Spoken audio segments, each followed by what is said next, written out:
대한민국의 조용기 목사님을 소개합니다. 저는 1958년도에 신학을 졸업하고 목회를 시작했습니다. 그때는 우리 한국이 6.25 사변의 큰 재난을 아직 극복하지 못했습니다. 너무나 무질서하고 좌절하고 절망적인 상황이었습니다. 그때 저도 신학을 졸업하고 올 때 갈 데 없어서 천막 하나 걸머지고 저 대저마을 불광동에 나무 깨밭에 허락도 안 받고 천막을 쳤습니다. 천막을 치고 난 다음 그 이튿날 주인이 와서 얼마나 고통을 치는지 주인 앞에 무릎을 꿇고 손을 비비고 백배사죄를 하고 비용을 내겠다고 해서 허락을 받고 24인용 천막입니다. 그것도 뭐 240명 들어갈 천막이면 몰라도 24인용 다 떨어진 천막을 치고 가마니를 깔고 복음을 증거하기 시작했는데 누가 와야 말을 하죠. 그때는 전라도나 경상도나 충청도에서 서울로 살려왔다가 못 산 사람들이 올 때 갈 데 없어서 값없이 나무 산비탈에 천막을 치거나 판자촌을 짓고서 온 것이 불광동입니다. 모든 사람들이 끼니를 놓고 있고 좌절하고 낙심했습니다. 술주정뱅이들, 창녀들, 공갈 협박꾼들, 폭력배들이 들끓는 곳이었습니다.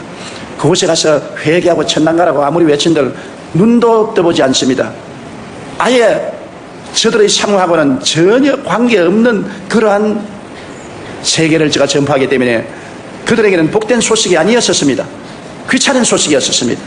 가는 곳마다 박대를 당하고 깡패들이 그 24인용 천막을 불로 태우겠다고 늘 협박을 하고 고난을 겪었습니다.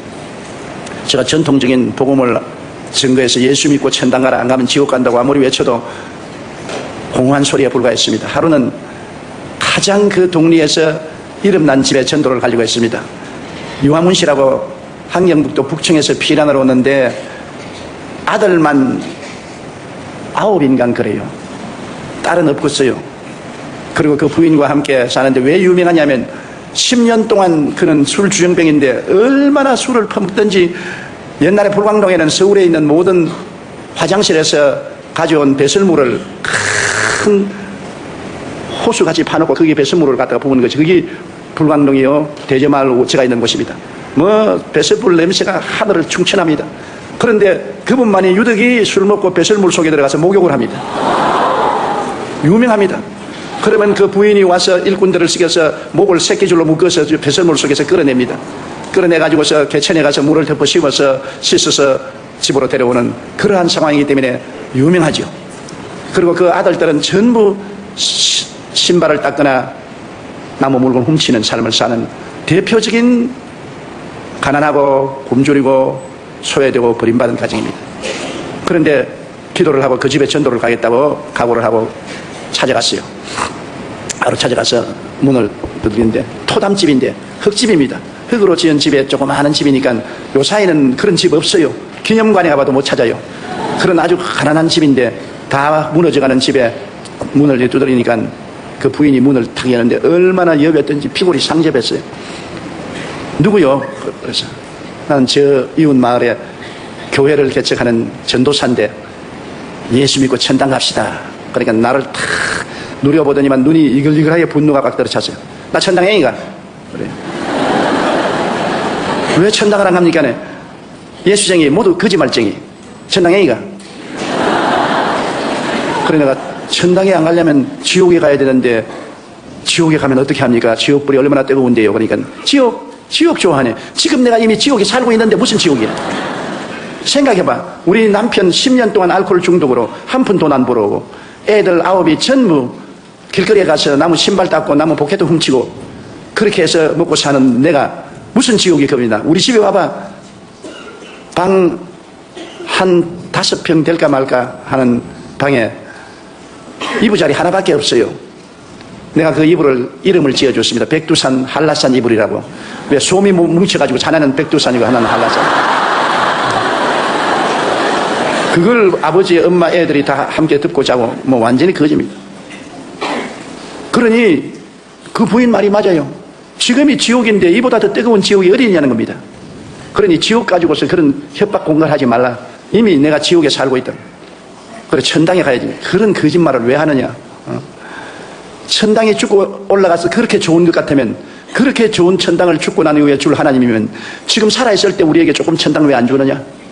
정말 하나님이 살아계시고 죽고 난 후에 그런 좋은 천당을 준다면 살아있을 때 우리에게 천당 좀 안 주냐? 우리 천당 어렵지 않다. 담요 몇 장에다가 끼니 쌀만 주면 그게 우리는 천당이다. 그 천당도 못 주는 주제에 무슨 하늘에 올라가서 기와 요초 만발한 곳에 산다는 것은 무슨 말이냐? 아예 나라고. 억센 환경도 말로 나를 그냥 질타를 하는. 내가 복음 전도를 갔다가 가만히 그 부인의 말을 들으니까 일일이 그 부인 말이 옳아요. 왜냐하면 지옥이 겁날 것 없는 건 지금이 지옥이야, 사는 게. 그게 뭐 도저히 상상할 수 없어. 그리고 천당, 그 부인 말 따나 정말 천당이 그렇게 아름다우면 왜 하나님이 그 천당의 몇 부분인 조그마한 천당, 그것도 과한 것 요구하는 천당도 아닙니다. 이부자리 담요 몇 장에다가 이복에다가 먹을 쌀만 좀 주면 그게 천당이겠다 했는데 그것도 못 주는 하나님이 앞으로 어떻게 기와 요초 만발한 아름다운 천당을 주겠냐는 것입니다. 나는 전도하러 갔다가 완전히 전도를 당해가지고서 내 마음에 회의가 꽉 들어찼습니다. 야, 내가 정말로 하나님을 잘 믿고 있는가? 정말 천당에 있는가? 막 그런 퀘션이 들어왔어요. 그래서 복음을 전하러 갈 때는 성경을 끼고 어깨를 펴갔는데 들어올 때는 어깨를 쭉 늘어뜨리고 천막교회에 들어와서 가만히 꿇어 앉아가 하나님, 내가 뭘 전도해야 됩니까? 신학교에서 공부한 공부는 이 사람들과는 관계가 없습니다. 너무나 헐벗고 굶주리고 절망이고 병들은 사람에게 회개하라 천국이 가까웠다 해봤자 소용이 없는데 이래가지고서 내가 무슨 목회를 하겠습니까? 그리고 나도 이제 그 여자 말을 들어보니까 나도 천당이 희미합니다. 정말이지 하나님이 살아계시면 이 땅에 살 동안에 천국을 좀 주셔야 안 되겠습니까? 나도 복음을 전도한다고 나왔는데 안 믿는 사람들은 저런 좋은 빌딩을 짓고 큰 극장을 짓고 뭐 댄스홀을 짓고 술집을 짓고 그 사람들이 구름대같이 모여드는데 나는 다 떨어진 24인용 천막에 냄새는 가만히를 깔고 난 다음에 여기 엎드려서 하나님이 여기 계신다 하니 사람들이 하나님하고 잘 살아가고 말하고 안 찾아오니까 어떻게 합니까? 저도 혼돈이 꽉 들어찼어요. 그래서 무릎을 꿇어 엎드려서 모든 선입견을 버리고 성경을 새로 읽기 시작했습니다. 마태복음부터 마가복음, 누가복음, 요한복음, 사도행전, 복음서와 사도행전을 처음 읽는 사람 태도로서 무릎을 꿇고 읽기 시작하니까 내가 아는 예수 그리스도와 성경에 기록된 예수님은 너무나 틀리더라고요. 신학교에서 교수들이 내게 주입해 준 그 예수 그리스도와 성경에 기록된 예수님은 너무나 틀리더라고요. 성경에 기록된 예수님은 천당에 대한 이야기를 한 것이 아니라 가는 곳마다 천당을 나누어 주고 계시더라고요. 죄인의 죄를 용서하시고 병든 자는 고쳐주시고 귀신은 쫓아내시고 배고픈 자는 먹이시고 환난에 들어간 자는 평안을 주시고 그러고 난 다음에 죽는 자는 살려주시면서 천당 가라 하니까 안 믿을 사람 누가 있겠어요? 예수님은 천국에 대하여 이야기하는 것이 아니라 천국을 나누어 주시는데 나는 천국에 대한 이야기만 하지 나누어 주지 못하니까 나로서는 도저히 감당을 못할 일인 것입니다. 내가 주님께 엎드려 눈물을 흘리며 기도했습니다. 주님하고 나하고는 다른, 주님은 사람들에게 와서 그들이 필요한 것을 직접 채워주셨습니다. 죄인에게는 용서를, 외로운 자에게는 평안을, 가난한 자에게는 먹을 것을, 죽는 자는 살려주고 병든 자는 고쳐주시고 귀신은 쫓아내주시고 살아있는 그리스도를 전했는데 나는 역사적인 그리스도를 전하고 천당을 줄 수 없는 사람이 되었으니 어떻게 합니까? 그렇게 눈물을 흘리고 기도를 하는데 성령께서 저에게 말씀하시기를 너도 천당을 주라. 주님, 내가 누구기에 천당을 줍니까? 주님, 도저히 나는 못합니다. 그러니까 네가 잘못되었다. 예수 그리스도는 어제나 오늘이나 영원토록 동일하시고 그가 오늘날 살아계서 너와 함께 있다면 내가 한 일을 너가 해야 될 것 아니야. 너도 살아있는 하나님을 전가하고 천당을 주라. 소위 말하는 살아있는 성령 운동을 하라. 문자적인 신앙을 가지지 말고 살아있는 성령 운동을 하라. 그래 기도를 많이 하고 또 얼마 후에 그 이초희 씨 집을 찾아갔습니다. 요번에는 좀 마음이 훈훈해서 제가 찾아가서 문을 두드리니까 문을 탁 열면 또 왔네. 좋은 소식을 가지고 왔습니다. 무슨 좋은 소식?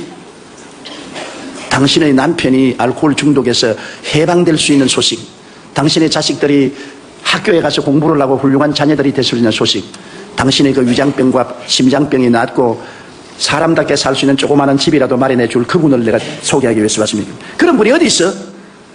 그런 분이 계셔요. 그분을 만나면 팔자가 달라집니다. 이상하네. 전에는 그렇게 말 안 하던데.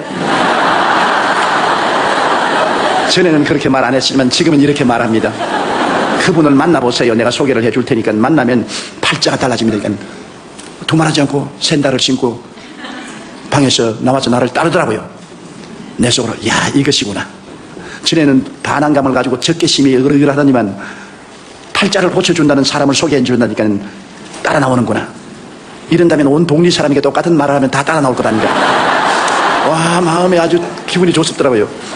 그래서 논두렁길을 지나서 산비탈로 깨밭까지 왔습니다. 그러니 천막을 내가 세웠으니까 얼마나 엉터리로 세웠습니까? 나는 그런 목공의 기술이 없어요. 나무를 세워가지고서 천막을 세우니까 천막이 이렇게 있어요. 그래, 그 앞에 와서 그분이 어디 있어요? 그래서 그분이 이 안에 계십니다. 그러니까 천막을 이렇게 들쳐서 안을 들여다보니 가만히 깔아놓고 강다는 흙을 이렇게 두두어놓고 사과 상자 하나 세워놓고 있어요. 그 다음에는 천막을 내려들면 나를 쳐다보더니 웃는데 배꼽을 잡고 깔깔 웃더니만 그 다음에 말이 장관인데 날 보고 지 팔자나 내 팔자나 한 가지로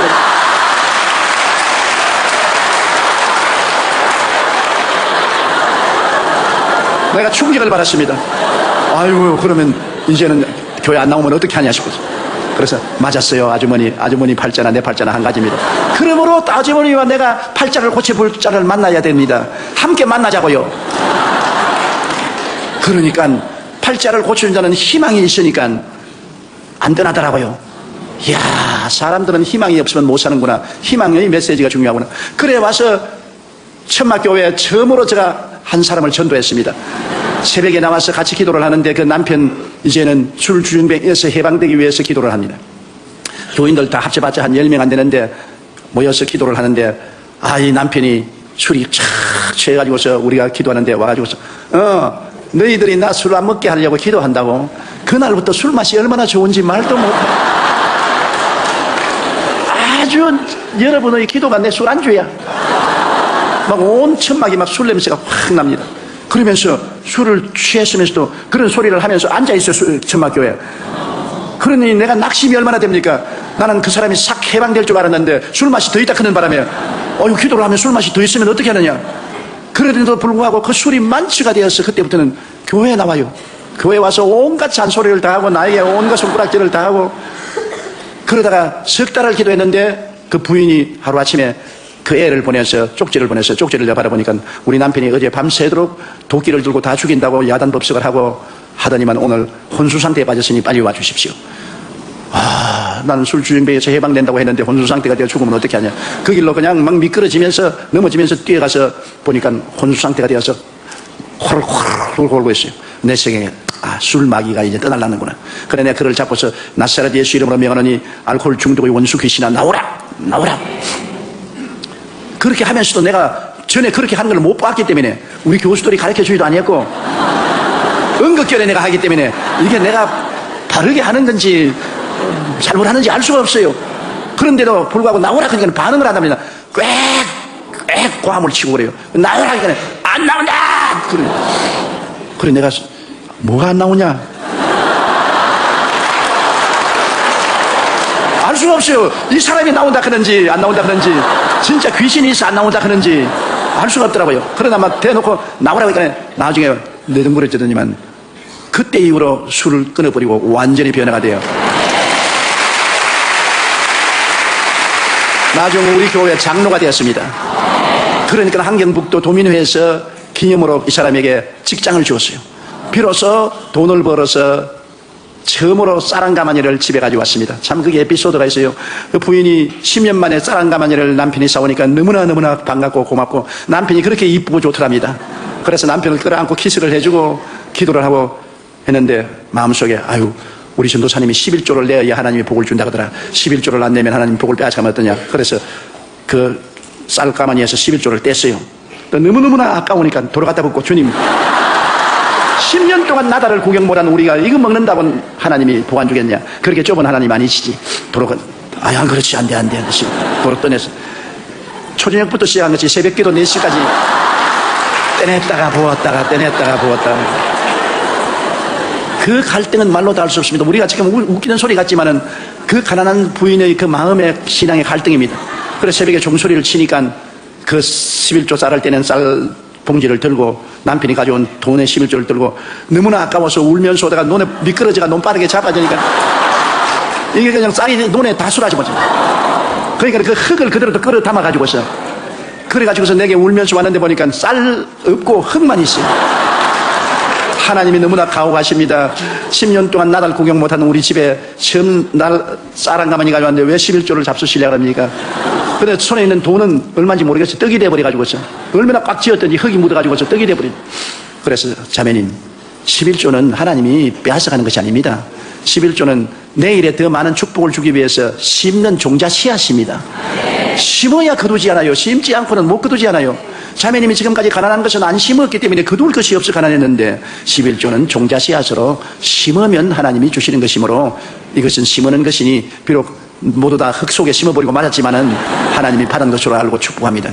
그날 이후로부터 시작해서 그 집에 쌀이 떨어지지 아니했어요. 그러고 난 다음에 그때 은크크라고 한국 부흥 유엔 전도단이 있어서 가난한 사람을 보증을 해주면 융자를 주어서 집을 짓게 해줘요. 그래서 내가 보증을 써서 은크크에 가서 융자를 받아가지고서 한 25평짜리 조그마한 집을 하나 지었어요. 깨끗하게 잘 지었어요. 지어가지고서 그 집에 들어가고 그 다음 애들을 다 학교 공부를 시켰어요. 그 애들 중에 지금 3사람이 목사가 되어 있는데요.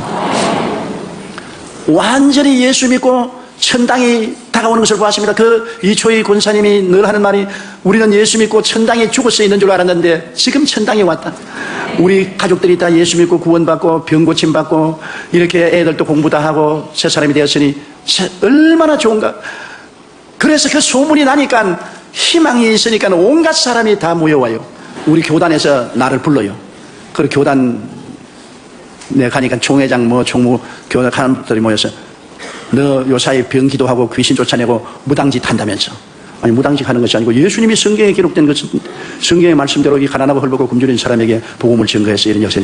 우리 교리로서는 그걸 인정할 수 없으니까 사표 써라. 성령운동 하다가 그냥 쫓겨났어요. 그래 나를 사표를 수락해서 사표 쓰고 나는 기독교 대한 하나님의 성에서 쫓겨났어요. 무적자가 됐습니다. 그래가 낙심을 하고 있는데 겨울에 밤 12시쯤 됐는데 이 천막에서 사람이 와서 어떤 안진뱅이가 하나 와서 목사님을 전도사님을 찾는다 그랬어요. 지금 내 신세 고약한데 또 무슨 안진뱅이가 찾아왔냐. 그러니까 안진뱅이가 주일날 서울역에서 출발했는데 주일날 밤 12시에 불광리에 도착했어요. 완전히 하체 마비가 되어서 무릎에다가 고무를 대고 지팽이 막대기 2개를 지고 끌어서 이렇게 해서 사정해서 버스를 타고 있는데 왜 왔냐 그러니까 어떤 사람이 내가 구걸을 하고 있는데 네가 저 불광동에 가서 천막교회 찾아가면 팔자를 고친다. 그곳에 있는 전도사는 병을 고친다. 너도 팔자가 고쳐질 것이니 그를 찾아가라 해서 하루 종일 걸려서 왔어요. 왔는데 보니까 한 12살 먹는데 내복도 없이 그냥 겉옷만 입었는데 발발발발 추운 겨울입니다. 떨고 있어요. 너무나 불쌍합니다. 그런데 내가 보니까 이 다리가 뼈만 남았어요. 관절이 탁 붙어 있는데 아유 하나님 왜 이런 사람을 내게 보냈습니까? 내가 손을 다리에 얹고 기도를 하려고 하니까 기도가 입천장에 붙어서 안 나와요. 안 믿어지는데요. 하나님 이 다리를 아이고 고쳐주시옵소서. 나을 가능성이 없어요. 그래서 야 너 낫겠느냐?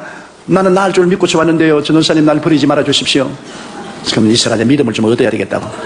그래서 강단으로 나가서 엎드려가 하나님 아버지 내가 병자 위에 기도했지만 저런 건 처음 봤는데 내가 믿음이 안 생깁니다. 도저히 안 생기니까 하나님이 직접 고치세요. 날 보고 고치라고 하지 마세요. 나 못 고칩니다. 나 못합니다.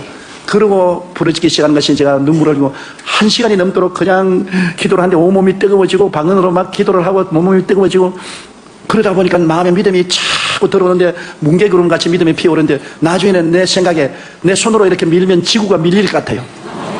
그래서 내가 그 아이에 가서 지금 이정부 박종선 목사님이 그때 청년회 회원으로서 철야 기도를 하고 있는데 그 사람하고 또 조병호 목사라고 그도 목사인데 그분도 청년인데 그 애를 어깨를 잡아냈어요.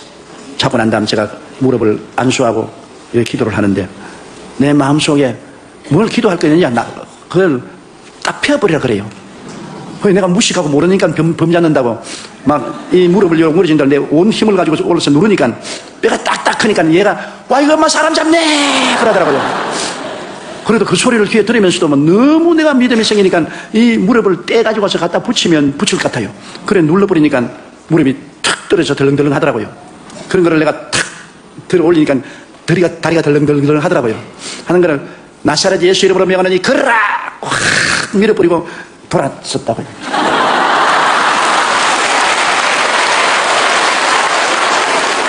왜냐하면 내 생각에는 그건 막 꼬꾸라졌어요.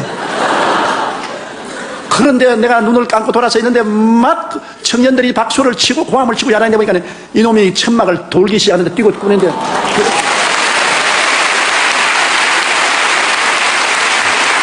미문가의 안진뱅이가 베드로와 요한의 은혜로 일어선 것과 같이 걔가 그 다음 일어나가지고서 온 동리를 다 다니면서 말하는 거예요. 나 안진뱅이인데 일어났다고. 그러니까 순식간에 우리 천막이 안진뱅이, 절름발이, 중풍병자, 폐병 환자 수용소가 됐었어요. 교회가 아니라 모두 병든 자, 가난한 자, 굶주린 자 이런 사람이 모였는데 회개하고 통성기도하고 성령이 와서 방언을 하지요. 그 다음 병정자가 낫지요. 하나님 기적이 일어나지요. 그러면서 나의 신학이 형성되기 시작했습니다. 사람의 신학이라는 것이 그 삶의 환경이 신학을 만들어내는 것입니다. 똑같은 예수님도 부자가 보는 예수님과 가난한 사람이 보는 예수님이 다르게 보는 것처럼 내가 그때 비로소 인간은 재난을 당한 존재고 아담과 하와가 처음 지음을 받았을 때는 하나님이 정말 영혼이 잘됨같이 범사에 잘되며 강건하게 했는데 타락할 때 3대 재앙을 만나거나 영적으로 죽었지요. 그 다음 범사의 저주를 받아서 땀을 흘려 먹고 사는 가난이 왔지요. 그 다음 너는 흑인이 흑으로 돌아가라. 흑으로 돌아가자니까 병들어서 죽지 않아요. 아담과 하와가 타락한 것은 3대 재앙이다. 그런데 예수님이 오셔서 십자가에 못 박인 것은 3중 축복을 가져왔다. 그 십자가에 못 박여 피를 흘리심으로 일생에 우리 죄를 다 청산하셨다. 죄의 값을 고통을 통해서 다 갚았다. 그가 저주를 받음으로 율법의 저주에서 해방시켰다. 갈라디아서 3장 13절에 그리스도께서 우리를 위하여 저주를 받아서 율법의 저주에서 우리를 속량하였으니 이는 기록된 바 나무에 달린 자마다 저주 아래 있는 자라 하였음이라. 이는 아브라함의 복이 이방인에게 미치게 하리 함이라. 예수님께서 아담에게 내린 그 모든 저주를 십자가에 매달려서 다 청산하셨다. 그 다음에 제가 채찍에 맞음으로 너희가 나음을 입었다. 그리스도께서 우리 연약한 것을 친히 담당하시고 병을 짊어지고 가셨고 그가 채찍에 맞음으로 너희가 나음을 입었다. 병 고침을 받았다. 그래서 제가 그때 내 기초적인 신학이 형성된 것은 인간은 타락함으로 3대 재앙에 봉착했는데 십자가를 통하여 3중 축복을 받아 전인 구원을 얻게 되었다. 사랑하는 자여 내 영혼이 잘됨같이 범사에 잘되며 강건하기를 간구하노라. 우리는 여태까지 영혼 구원만 말했는데 영혼 구원만이 아니다. 시편 103편 오늘 읽은 말씀대로 내 영혼아 야훼를 송축하라. 내 속에 있는 것들아 다 그 성으로 송축하라. 내 영혼아 야훼를 송축하며 그 모든 은택을 잊지 말지어다. 사람들이 다 잊어버리고 있어요. 제가 내 모든 죄악을 사하시며 내 모든 병을 고치시며 내 생명을 파멸해서 구속하시고 인자와 긍휼로 관을 씌우시며 좋은 것으로 내 소원을 만족케 하사 내 청춘으로 독수리같이 새롭게 하시는도다. 하나님께서 잊지 말라고 하는 은택인 것입니다. 그래서 제가 그 단순한 신학이 정립되므로 놀라운 용기와 힘을 가지고 그 사람들에게 복음을 전하기 시작한 것입니다. 우리는 아담 안에서 3대 재앙을 만났으나 예수 그리스도 안에서 3중 축복을 받았다. 여러분 와서 회개하고 성령 받고 방언 말하고 하나님 은혜로 충만하면은 그 다음에는 하나님이 범사에도 축복을 주어서 저주를 제함으로 손으로 하는 일에 복을 주시고 병 낫는다. 단순하지요. 그러나 그 복음을 통해서 1958년도에 개척을 했는데 1961년도에 500명의 교인이 되었습니다. 그 500명의 교인들이 다 나가서 직장을 구하고 직장을 얻고 장사를 하고 술을 마시지 않고 방탕하지 않냐고 잘 살게 되어서 그 사람들이 모여서 땅을 사고 교회를 지을 수 있게 만드는 것입니다. 나는 한 동리가 예수 그리스도의 3중 축복의 복음을 듣고 변화되는 것을 봤었습니다. 그 조그마한 동리가 완전히 변화됐어요. 예수님이 정령을 해버렸듯이. 1964년도 하루 저녁에는 설교하다가 설교 중간에서 쓰러졌죠. 막 심장이 그대로 막 뛰다가 그냥 딱 멈춰버린 거예요. 그래서 내가 강단에 쓰러졌습니다. 쓰러지니까 교인들이 절단 강산이 났죠. 교회 한 3,000명이 꽉 들어차 있는데 그 앞에서 설교하다가 말고 쓰러져 큰 데짜고 들어 누웠으니까 이게 왜 말입니까? 보통 목사가 들은 게 아닌데 한참 성령 운동하고 그냥 방언하고 병가인 기도하고 귀신 쫓아내고 하는 사람이 그 모양이 되었으니까 내가 쓰러지면서 말하기를 하나님 사무실에서 쓰러지게 하시지 왜 강단 앞에서 쓰러지게 하십니까? 그게 내가 마지막 기억입니다. 점잖하게 좀 쓰러지게 만들어주지 아니하시고 이렇게 하십니까? 그래서 적십자 병원으로 싣고 갔어요. 그래서 적십자 병원에서 나를 조사를 하더니만 어디에 손댈 것이 없다는 겁니다. 영양실조에다가 심장이 아주 나쁘고 그 다음에는 치질에다가 아주 폐병도 낫지 않는다가 신경쇠약에다가 어디에 손댈 것이 없다. 당신이 이렇게 하면 얼마 안 해서 죽는다. 목회 그만두라.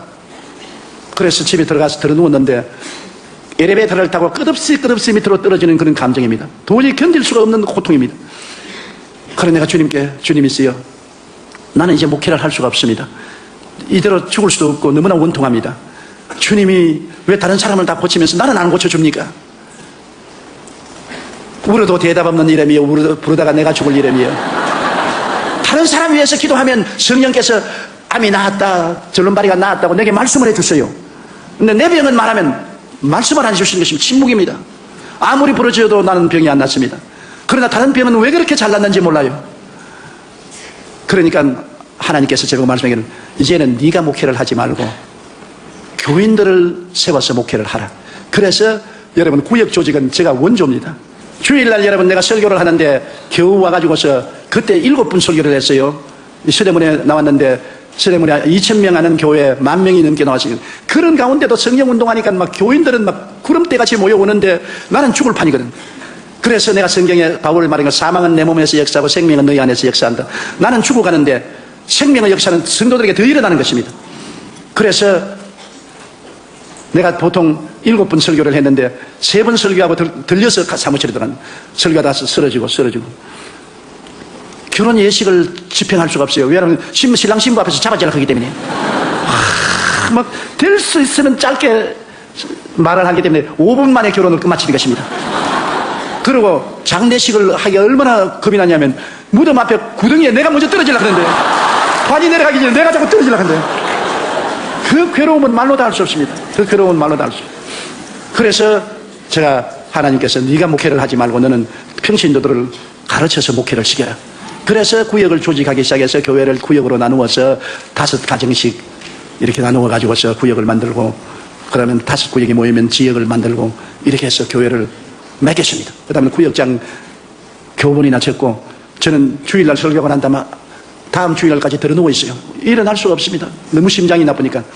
그 다음 다음 주일날 겨우 일어나가지고 와서 설교가 난 다음 또 가서 또 들어누워 있고 그 고통은 말로 다 할 수 없습니다. 그런데 하나님은 참 어떤 데 보면 무자비하더라고요. 1964년도에 내가 들어누워서 고통을 당하고 있는데 너는 온 천하에 다니며 만민에게 복음을 전가하라. 하나님 내 혼자 어떻게 떠납니까 이 약한 몸으로. 그때는 또 해외 나가면 선교로 나간다 해도 200불밖에 나는 안 바꿔주는데 돈 200불 가지고서 내가 어떻게 합니까? 그러나 주님께서 너는 선교로 출발하라. 선교로 출발하라.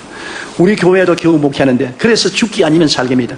죽기 아니면 살기. 내가 여러분 뭐라고 말해도 하용조 목사님의 마음을 뼛속까지 알아요. 여러분은 모릅니다. 그 종이 얼마나 눈물과 피와 땀과 죽음을 앞서 체험하면서 목회를 하고 있다는 건 여러분은 모릅니다. 과부가 과부 사정한다고. 내가 그 길을 걸어왔기 때문에 나는 알아요. 그래서 내가 그분을 사랑하고 존경하고 그분은 순교적인 사명을 가지고 복음을 전한 줄 알아요. 1964년도부터 시작해가지고서 하나님이 선교로 나가라 하면서 제일 먼저 독일 베를린에서 초청장이 왔어요. 비행기를 타고 가다가 몇 분이나 비행기에서 까무라치는지 말로 다 할 수 없습니다. 자리에 앉아있다가 너무 숨이 답답하니까 그냥 통로에 들어누워서 그냥 스튜어디스가 일어나세요 아저씨 일어나세요. 요 사이 같으면 퍼스트 클래스로 타겠는데 그때는 3등 좌석에 타서 누울 데가 없으니까 좌석에 앉아있으니까 죽겠으니까 그냥 통로에 들어누워요. 그래서 부흥에 가면 외국 사람들이 많이 있는데 내가 복음을 증거해야 되니까 약한 것을 보이면 안 되지 않습니까? 내 망신 하나님 망신 한국 망신을 하면 안 되기 때문에 그것이 갈보리 십자가에 매달리는 고통이었었습니다. 죽음과 삶의 경계를 가지고서 강단에서 설교를 합니다. 그리고 또 병자변 기도를 해요. 왜냐하면 나는 하나를 믿습니다. 내가 아무리 고통스러워도 말씀은 말씀이니까. 말씀에는 3대 재앙에서 주님이 3중 축복을 주셨으니까 영혼 구원과 저주에서 해방과 육신의 치료는 말씀이니까 난 말씀을 전해야 된다. 그래서 병자변 기도를 하면서 내 속으로 주님 나도요. 그런데 병자변 기도하고 나면 계시가 옵니다. 지혜 지식의 말씀이 옵니다. 암이 나았다, 절름발이가 나았다, 폐병이 나았다, 무릎 관절염이 나았다. 계시가 자꾸 옵니다. 그럼 그걸 내가 말을 해요. 하면 막 일어나서 구름대같이 병이 나고 박수를 치고 나와서 뛰고 꿀리고 관쟁을 하는데 관쟁을 지금 들으면서 난 자꾸 쓰러지려고 그래요. 그래서 내가 호텔에 들어와서 하나님 너무나 야박합니다. 나는 왜 내버려 둡니까? 주님 저 사람들은 다 같이 고치면서 나는 왜 이렇게 고통을 당하게 합니까? 아무 대답도 없어요. 너가 저 많은 병전자의 고통을 네가 몸에 걸머져라. 제가 가장 한 번 고통을 당한 것은 코트디부아르라고 아프리카의 나라가 있습니다. 불란서 식민지로 있던 나라인데 아주 아름다운 나라예요. 그 나라에 가서 복음을 전했는데 대통령과 부인이 굉장히 신앙이 좋아서 저를 대통령궁에 초청해서 대접을 해주고 자기 자가용 비행기를 내주어서 그 나라에 집회할 때 대통령 자가용 비행기를 타고 다니게 했는데 그날 한 5만 명이 모이는 스타디움에 가서 확 스타디움에 갔는데 대통령과 그 영부인과 장관들이 다 왔고 모든 대학 총장들이 다 왔고 나라가 수도가 들썩하게 모였는데 설교하러 나가려고 하는데 심장 발작이 일어났습니다. 심장이 막 150번에서 200번 뛰기 시작하고 그 다음에 막 땀이 막 비 오듯이 흐르는데 또 제가 당이 와가지고서 저혈당이 온단 말입니다. 이거는 정말로 문제는 죽은 겁니다. 수많은 청중들은 뭐 그냥 열광하고 박수를 치고 찬송을 부르고 하는데 이제 사회하는 사람이 이제 한국에서 나온 위대한 조용기 목사님이 나오니까 내 속으로 위대하기는 무슨 개똥으로 위대하지. 죽게 되는 사람이 뭐 위대가 되냐. 못 일어나겠어요. 심장이 200번 뛰면요 천지가 놀았습니다. 그게 내가 저혈당이 다가왔는데 쪼그레뜨라도 예비하고 가야 되는데 쪼그레뜨를 지금은 복귀해서 예비하고 있죠. 아무것도 예비 안 했습니다. 그러니까 막 진땀이 나고 막 머리가 막 아프기 시작하는데 하나님, 지금이야말로 하나님이 홍해수를 바르는 기적을 행할 때니 주님이 임하여서 나를 살려주어야 내가 이 앉은 자리에서 저 강당까지 걸어나갈 수가 있습니다. 하나님 살려주십시오. 불러도 대답 없는 이름이여 부르다가 내가 죽어버렸네. 왜 하나님은 내게는 대답을 안 해주시는지 모르겠어요. 오직 주님께서 하신 말씀은 강하고 담대하게 나가라. 강하고 담대하게. 아버지 내가 죽게 되는데요. 차라리 죽었으면 탁 죽게 해주십시오. 죽으면 좋겠는데 어떻게 나갑니까? 나가도 쓰러질 것인데 대답 없어요. 나가라. 믿음이란 여러분 말이 쉬운 것이 믿음이지 정말 믿음이란 죽음과 삶의 경계에서 택할 때는 너무나 고통스럽습니다. 하나님 죽겠습니다. 그리고 일어났습니다. 일어나가지고서 믿음으로 눈 감고서 걸어나가는데 계속 걸어나가서 그 많은 청중 앞에서 내가 기운이 너무나 없으니까 여러분 대통령 각하 내외분 여러분 오늘 이 자리에 오셔서 환영합니다. 사람들이 뭐라고 말하면 나중에 너무 신령해서 말도 적게 한대요. 사람을 갖다가 이렇게도 해석하고 저렇게 해석하는데 나는 말을 못해가지고서 겨우 죽는 소리를 했는데도 신령해서 그렇게 적은 소리를 한다는 거예요. 아주 강단을 잡고 땀을 뻘뻘 흘리면서 기절 안 하려고 정신을 가로모아서 그것도 또 한국말로 말하면 그냥 하겠는데 영어로 해야 되니까 또 단어를 기억해야 되지 않습니까? 그러니 그 괴로운 가운데서 그걸 한 30분 동안 설교를 겨우 마치고 회개할 사람 여러분 중에 회개할 사람 나오시오. 그러니까 세상에 수천 명이 나옵니다. 수천 명이. 그러니 하나님이 하시는 일은 사람이 해석을 할 수 없어요. 그래 나와서 그 사람들 죽기로 인도하고 난 다음 또 병자 위에 기도했는데 왔다 그냥 안진뱅이가 일어나고 크라찌를 던지고 나오고 그냥 뭐 눈 안 보이는 사람이 눈을 보고 그래서 내가 서서 하나님 나도요. 나는 하나님이 지나쳐버리고 안 해주시더라고요. 그래야 그곳에서 내가 내 일생에 가장 어려운 위기를 믿음의 능력으로 이겨낸 것입니다. 그래서 제가 49년이 언제 몇 년이면 인생 50주년에 저는 목회를 졸업하는데 49년에 매일매일을 기적으로 살고 절대로 다음 주일에 내가 쓴다는 보증이 없었습니다. 원주일로서 나는 마지막이고 이제는 죽을 것이다. 그렇게 내일을 기약하지 못한 것이 49년간 강단을 비우지 않고 설교를 하고 세계를 115바퀴를 돌고 80여 개국을 방문하면서 복음을 전가할 수 있으니 기적 아닙니까? 그죠? 이게 기적입니다. 이게 기적이에요. 나는 우리 교회가 5명의 성도에서 75만 명이 될 때까지 교회 자라는 것을 인조히 해본 적이 없습니다. 교회가 자라는 건 몰랐어요. 언제나 강단에 설 때 안 넘어지려고 발부둥 치기 때문에 몇 명 왔는지도 몰라요. 안 넘어지려고. 아버지 이 2부 예배 안 넘어지게 하옵소서. 이 3부 예배 안 넘어지게 하옵소서. 아버지 이 4부 예배만 하고 죽더라도 안 넘어지게 해주십시오. 그러니까 교인이 많이 왔는지 적게 왔는지 전혀 몰라요. 교회가 자라는 것을 자랐으면 자랑을 하고 마음에 즐거워야 되겠는데 내가 죽을 판이니까 내가 즐거운 것도 없어요. 그렇기 때문에 여의도 순복음교회 75만 성도가 된 것은 하나님이 했지 제가 한 것이 아닙니다. 절대로 제가 한 거 아닙니다. 이건 내가 겸손해서 하는 말이 아닌 것입니다. 절대로 내가 한 것이 아닙니다. 나는 할 수가 없어요. 하나님의 성령이 역사하셨죠. 저는 매일 강단에 설 때 성령님 나가십시오. 성령님을 인정합니다. 환영합니다. 모셔드립니다. 의지합니다. 성령님 Let's go dear Holy Spirit. 성령님이 안 붙들어 주시면 나는 죽어요. 나는 못해요.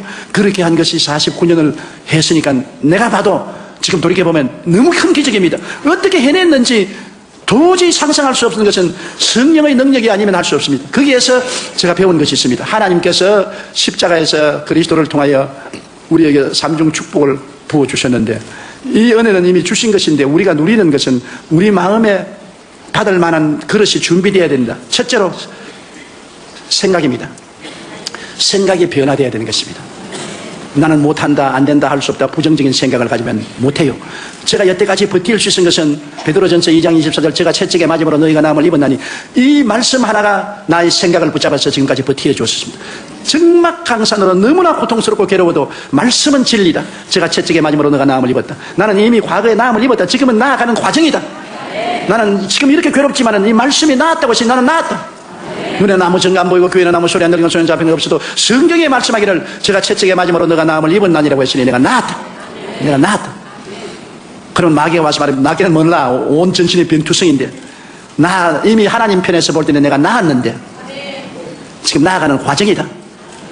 그랬는데 최근에 와서 내가 한번 텔레비를 보는데 하영주 목사님 설교를 들으니까 은혜는 과거에서 이미 다 속하고 믿음은 현재 속에다. 너무나 내 마음에 버팀목이 되어 주었습니다. 맞았어. 은혜는 이미 하나님이 과거에 다 주셨다. 이제 믿음이란 현재 내가 그것을 취하는 것이 믿음이다. 이미 나는 나았는데 현재 내가 믿음으로 그것을 진행형으로 지금 취하고 있는 것이다. 이 말씀이 없어서 생각이 내가 부정적이어서 나는 못한다, 안 된다, 할 수 없다, 나는 병자다, 나는 버림받았다, 저 절대로 목회 못했습니다. 이 5대양 6대절을 다니면서 복음 전하지 못했어요. 여러분, 병이 한두 가지입니까?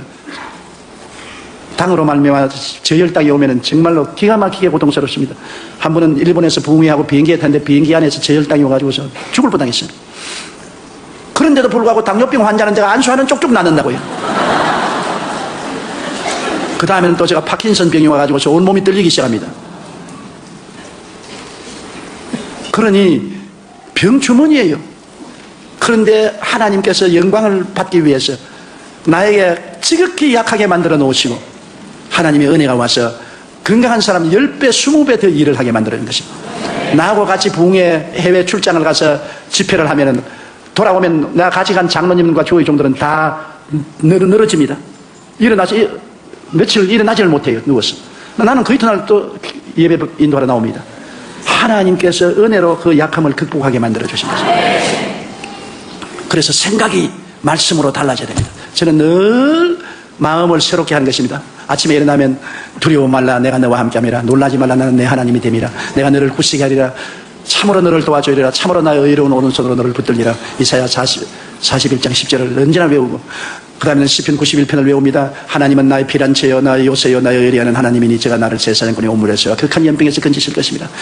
그가 그 깃으로 나를 덮으시니 내가 그 날 아래 가리로다. 그의 진실한 방패와 손방패가 되니 밤의 놀램과 낮에 흐르는 살과 흑암 중에 해하는 연병과 백조에 황폐케 하는 파멸을 두려워하지 아니하리로다. 긍정적인 말씀을 자꾸 외웁니다. 어찌한지 긍정적으로 내가 생각해야지 부정적으로 생각하면 나는 죽습니다.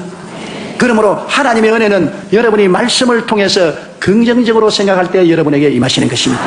말씀을 통하지 않고는 긍정적이 될 수가 없어요. 성경 말씀만이 여러분을 긍정적으로 생각할 수 있도록 만들어주는 것입니다. 말씀이 생각을 변화시켜 주는 것입니다. 둘째로 여러분 자화상을 올바르게 가져야 됩니다. 사람들마다 자기가 거울을 들여다보듯이 영적으로 자화상을 가지고 있는 것입니다. 자기가 어떠한 사람인 것을 늘 바라보고 있는 것입니다. 나는 못난 사람이다. 나는 힘없는 사람이다. 나는 패배자다. 실패자라고 자기를 보고 있는 사람은 절대로 성공하지 못합니다. 자화상이 강해야 되는 것입니다. 자화상이 그리스도 안에서 변화되어야 되는 것입니다.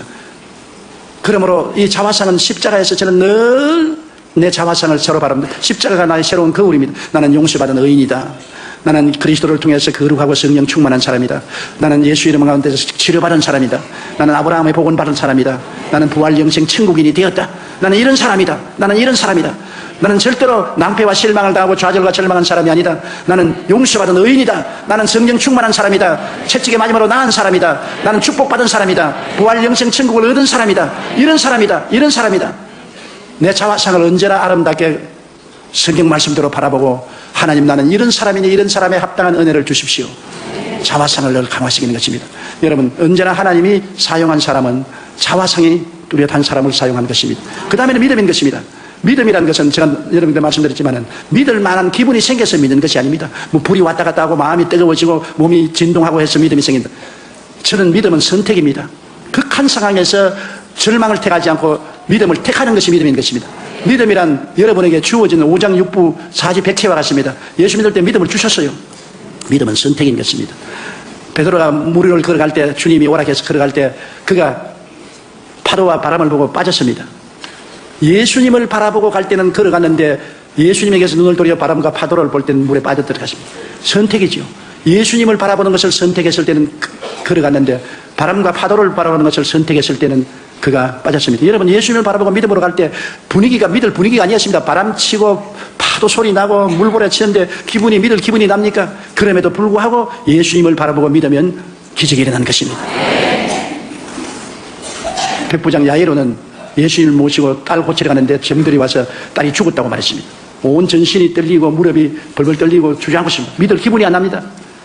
기분으로 믿으면 절대로 그 야이로가 믿을 기분이 안 납니다. 그럴 때 예수님이 두려워 말고 믿기만 하라. 믿음을 택하라는 것입니다. 두려움이 있지만 믿음을 택하라. 야이로가 믿음을 택하니까 그 딸이 살아난 것입니다. 저에게는 믿음이라는 사치품이 아닙니다. 분위기가 좋고 로맨틱하고 아주 마음이 편안하고 믿을만하다. 아닙니다. 억센 바람 불어오고 좌절과 절망이 파도처럼 쳐오고 죽었다고 생각하고 기분이 지금 안 생겨도 성경의 말씀했으니까 그대로 믿는 것입니다. 그래서 제가 늘 하는 말은 살든지 죽든지 흥하든지 망하든지 성하든지 쇠하든지 나는 주님 말씀대로 믿습니다. 이따가 죽어도 좋아요. 어제 하영조 목사님 말씀하기를 죽을 만하면 칵 죽으라 그러더라고. 그래서 내가 어제 우리 집사람이 가서 하 목사님 말하기를 죽을 만하면 칵 죽으라 그러더라고. 죽는 건지 여러분 겁날 것 없습니다. 죽으면 천당 갈 테니까 죽으면 겁내지 말고 죽으면 돼요. 믿음이라는 것은 아무 눈에 아무 증거도 없고 귀에 들리는 소리 없고 손에 잡히는 것 없고 감각이 없어도 믿음을 선택하는 것입니다. 나는 믿기로 작정을 했다. 그러면 기적이 일어나요. 나 보세요. 믿을 만한 기분이 전혀 안 생겨도 믿음으로 병자 위에 기도하면 병자들이 수없이 낫는다고요. 엄청난 기적들이 일어난다고요. 어떤 데는 내가 도저히 이럴 수가 있느냐고 할 정도의 기적이 일어난다고요. 그거는 믿음의 말씀대로 하기 때문에 그런 것입니다. 믿음은 선택입니다. 마지막으로 언어라는 것은 여러분 정말로 중요한 것입니다. 내 입의 말로 내가 묶였으면 내 입의 말로 내가 사로잡힌 바 되었다고. 내가 부정적으로 말하면 부정적인 세력이 나를 묶습니다. 내가 부산에 잘하는 이제 천국 가셨지만 김성근 장로님이라고 뇌신경학계의 세계적인 권위자입니다. 미국 존 소프스킨스 대학교 교수로 있었는데 그분이 하루 나에게 아침 식사를 하면서 이런 말을 조 목사님 내 목회에 도움되는 말을 좀 해주겠다고. 뭐니까 내가 뇌 수술을 해보면은 어느 중추신경에 손을 딱 대면 모든 몸의 신경이 다 반응을 한다. 어느 중추신경이 모든 다른 신경을 지도한다. 그러므로 사람들을 변화시키려거든 말을 변화시키면 모든 행동이 따라옵니다. 어느 중추신경이 다른 신경을 지배합니다. 그래서 내가 껄껄껄 웃었어요. 아니 목사님 왜 웃습니까? 김 박사님이 내게 말씀하기 전에 나는 옛날부터 알아요. 어떻게 합니까? 야고보서에 혀는 적은 것이나 온몸을 의거한다고 말했어요. 야고보서에 벌써 지금 2000년 전에 혀를 의거하면 온몸을 의거한다고 그랬어요. 어느 중추신경이 온몸을 지배한다고. 그와 같이 내가 못한다면 온몸이 다 못해요. 내가 할 수 없다면 온 신경 전체가 다 할 수 없다고 생각해요. 죽는다고 생각하면 온몸이 다 이제 죽으라고 명령이 내려왔으니 죽자 그럽니다. 언어가 여러분의 현재를 만들고 미래를 만드는 것입니다. 그러므로 언제나 긍정적인 말을 해야 돼요. 내가 땅에서 매면 하늘에서 매일 것이요 땅에서 풀면 하늘에서 풀립니다. 죽고 사는 권세가 혀에 있으니 혀를 사용하게 정한 자는 그 열매를 먹으리라고 말한 것입니다. 그렇기 때문에 우리가 항상 하나님 말씀으로 교육하고 말씀으로 말을 해야 되는 것입니다. 성경 말씀으로 새 말을 해야 되는 것입니다. New language, 새로운 말을 해야 되는 것입니다. 그러므로 여러분께서 언제나 성경 말씀에 기록한 대로 나는 용서받은 의인입니다. 나는 성령이 같이 계십니다. 제가 첫째에 맞음으로 내가 나음을 입었습니다. 나는 아브라함의 복을 받았습니다. 나는 부활 영생 천국을 얻은 사람입니다. 나는 영혼이 잘되고 범사에 잘되며 강건하고 생명을 얻되 풍성히 얻은 사람입니다. 나는 택하신 족속이요 왕같은 제사장이요 거룩한 나라요 거의 소유된 백성이 되었습니다. 긍정적인 적극적인 말을 하면 그 말이 여러분 전 존재를 다 부여잡고 여러분의 삶을 변화시키는 것입니다. 지킬 만한 것보다 내 마음을 지켜라. 생명의 근원이 이에서 난다고. 마음에 일어난 것이 환경에 일어나는 것입니다. 우연히 환경에 일어나는 것이 아닙니다. 마음에 일어난 것이 환경에 일어나는데 마음을 어떻게 다스립니까? 생각을 통해서, 꿈을 통해서, 믿음을 통해서, 입술의 고백을 통해서 내 마음을 다스립니다. 마음을 컨트롤하면 환경이 컨트롤되는 것입니다. 마음을 내버려 놓고 환경만 자꾸 다스리려면 안 되는 것입니다. 생명의 근원은 마음에서 나오고 사망의 근원도 마음에서 나오는 것입니다. 그러므로 우리가 예수 그리스도의 십자가 대속의 은혜를 깊이 마음속에 받아들이고 그를 생각하고 그것을 우리가 꿈꾸고 그것을 믿고 그것을 말하고 나가면 십자가의 열매가 우리 생활 속에 맺어지게 되는 것입니다. 어제 저녁 이후로 사랑의 교회에서 저희 앞으로 인터넷 메시지가 많이 들어왔어요. 근데 그 인터넷 메시지 중 하나가 우리 오카는 목사님이 조영기 목사님을 청한다고 해서 굉장히 마음에 근심을 했다는 겁니다. 순복음교회 스타일하고 우리 교회 스타일이 다른데 조 목사님이 와서 그냥 강단에서 춤을 추고 뛰고 그렇게 하면 이 일을 어떻게 감당하나 굉장히 걱정을 했는데 첫날 예배를 드리고 난 다음 안심을 했다. 그래서 그 메시지를 받고 아주 대단히 저도 마음이 기쁘고 안심이 되었습니다. 저는 원래 뛸 줄을 모르는 사람입니다. 그리고 흥분할 줄을 모르는 사람인 것입니다. 저는 조용하고 차분하기를 원하는 사람인데 왜 하나님이 저를 장로교 목사로 안 만들고 순복음교회 목사를 만드는지는 알 수가 없습니다. 사실은 저희 신앙 교리도 우리 순복음교회하고는 맞지가 않습니다. 나는 하나님의 절대 주권을 믿는 사람으로서 갈방주의의 예정론을 강하게 믿는 사람입니다. 그런 사람인데 왜 순복음교회 목사가 되어가지고서 성령운동을 하는지 사람으로는 알 수가 없습니다. 그러나 제가 오카는 목사님을 만날 때마다 늘 감상해서 한 것은 오카는 목사님 같은 신분이 계심으로 성령운동과 제자 훈련 운동을 연결할 수 있는 다리를 만들어 주시다는 것입니다. 그래서 이 성령운동과 제자 훈련이 함께 손을 잡으면 한국 교회를 만세반세 위에 세우고 세계 교회를 살릴 수 있는 큰 저력이 생겨난다고 나는 확실히 믿습니다. 이를 위해서 여러분께서 꾸준히 기도를 해 주시기를 바랍니다. 오늘 저는 성령님에 관해서 말씀을 나누고자 합니다. 구약 4000년 동안은 삼위일체 하나님 중에 성부 아버지가 정면에 나와서 일을 하셨죠. 그러나 하나님께서 구약에 약 300번 이상으로 아들 예수님을 보내주겠다고 예언하시는데 그 예언대로 2000년 전에 예수님이 삼위일체 하나님 중에 정면에 나오셔서 아들의 시대가 왔었습니다. 그러나 33년 만에 예수님께서 십자가에 죽었다가 부활하시고 일을 마치시고 승천하실 때 주님은 바톤을 삼위일체 하나님 중에 제3위인 성령께 맡기고 가셨습니다.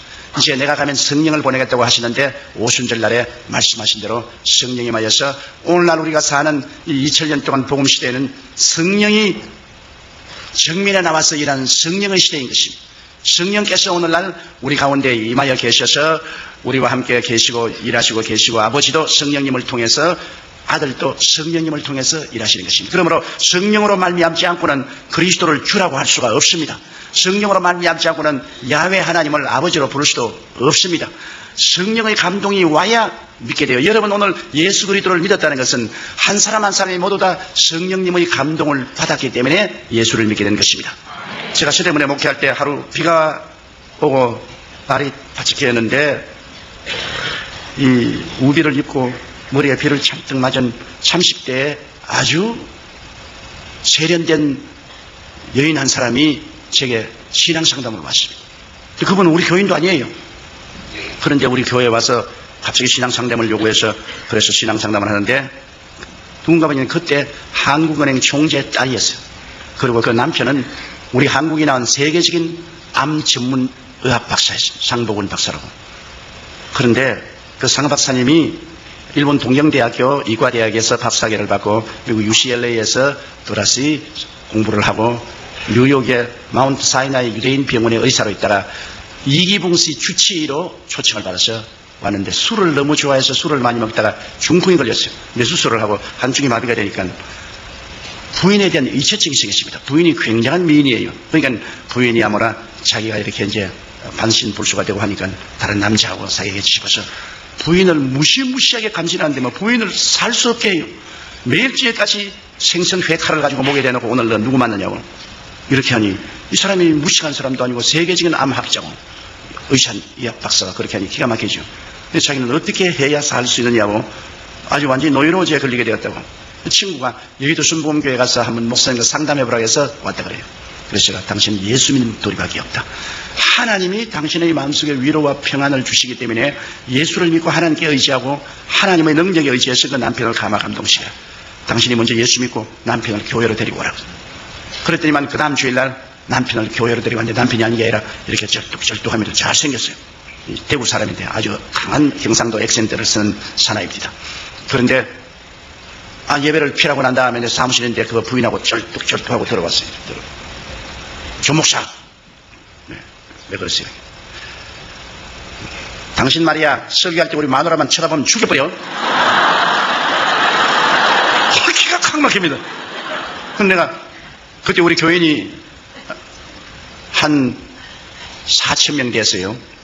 내가 한 4,000명 성도 가운데 이렇게 당신 부인을 쳐다볼 이유도 없고 또 당신 부인만 이쁜 줄 생각하느냐?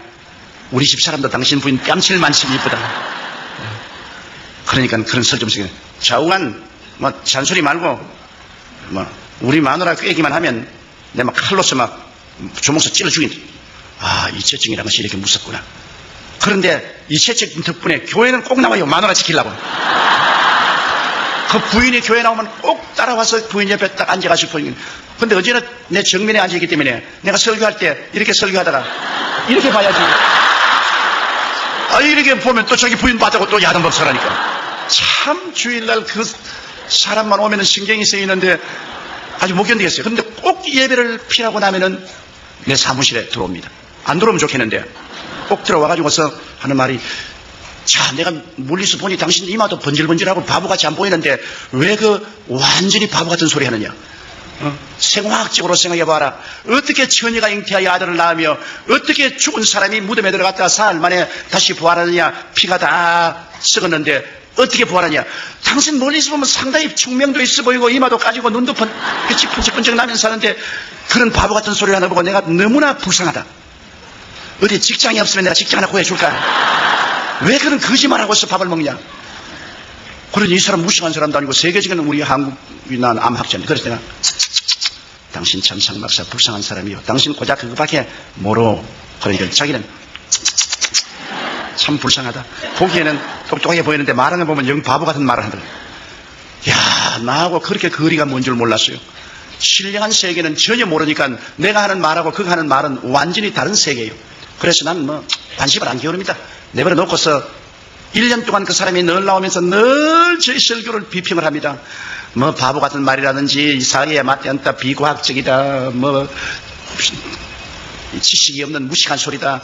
그러다 귀뚱으로 들었는데 크리스마스 날 제가 설교를 하는데 앉아서 손수건을 내서 자꾸 눈물을 닦아요. 그래서 그 사람이 언제 우느냐? 부인하고 싸우면 웁니다.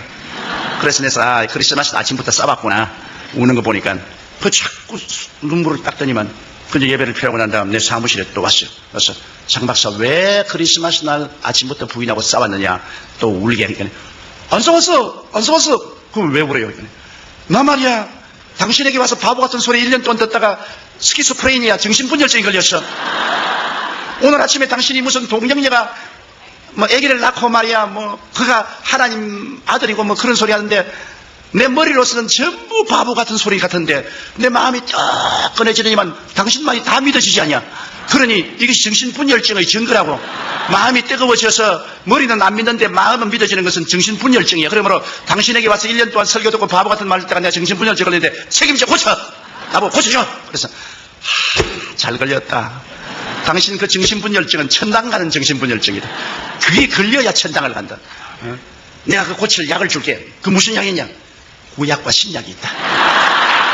당신이 이제 이 성경을 가져가서 구약과 신약을 읽는데 구약은 좀 어려우니까 마태복음 신약부터 읽어라.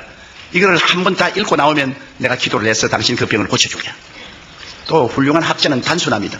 성경을 가져가서 그때부터 성경을 읽는데 미친같이 신약을 읽고 구약을 읽고 완전히 거듭나버린 겁니다. 완전히 새 사람이 됐어요.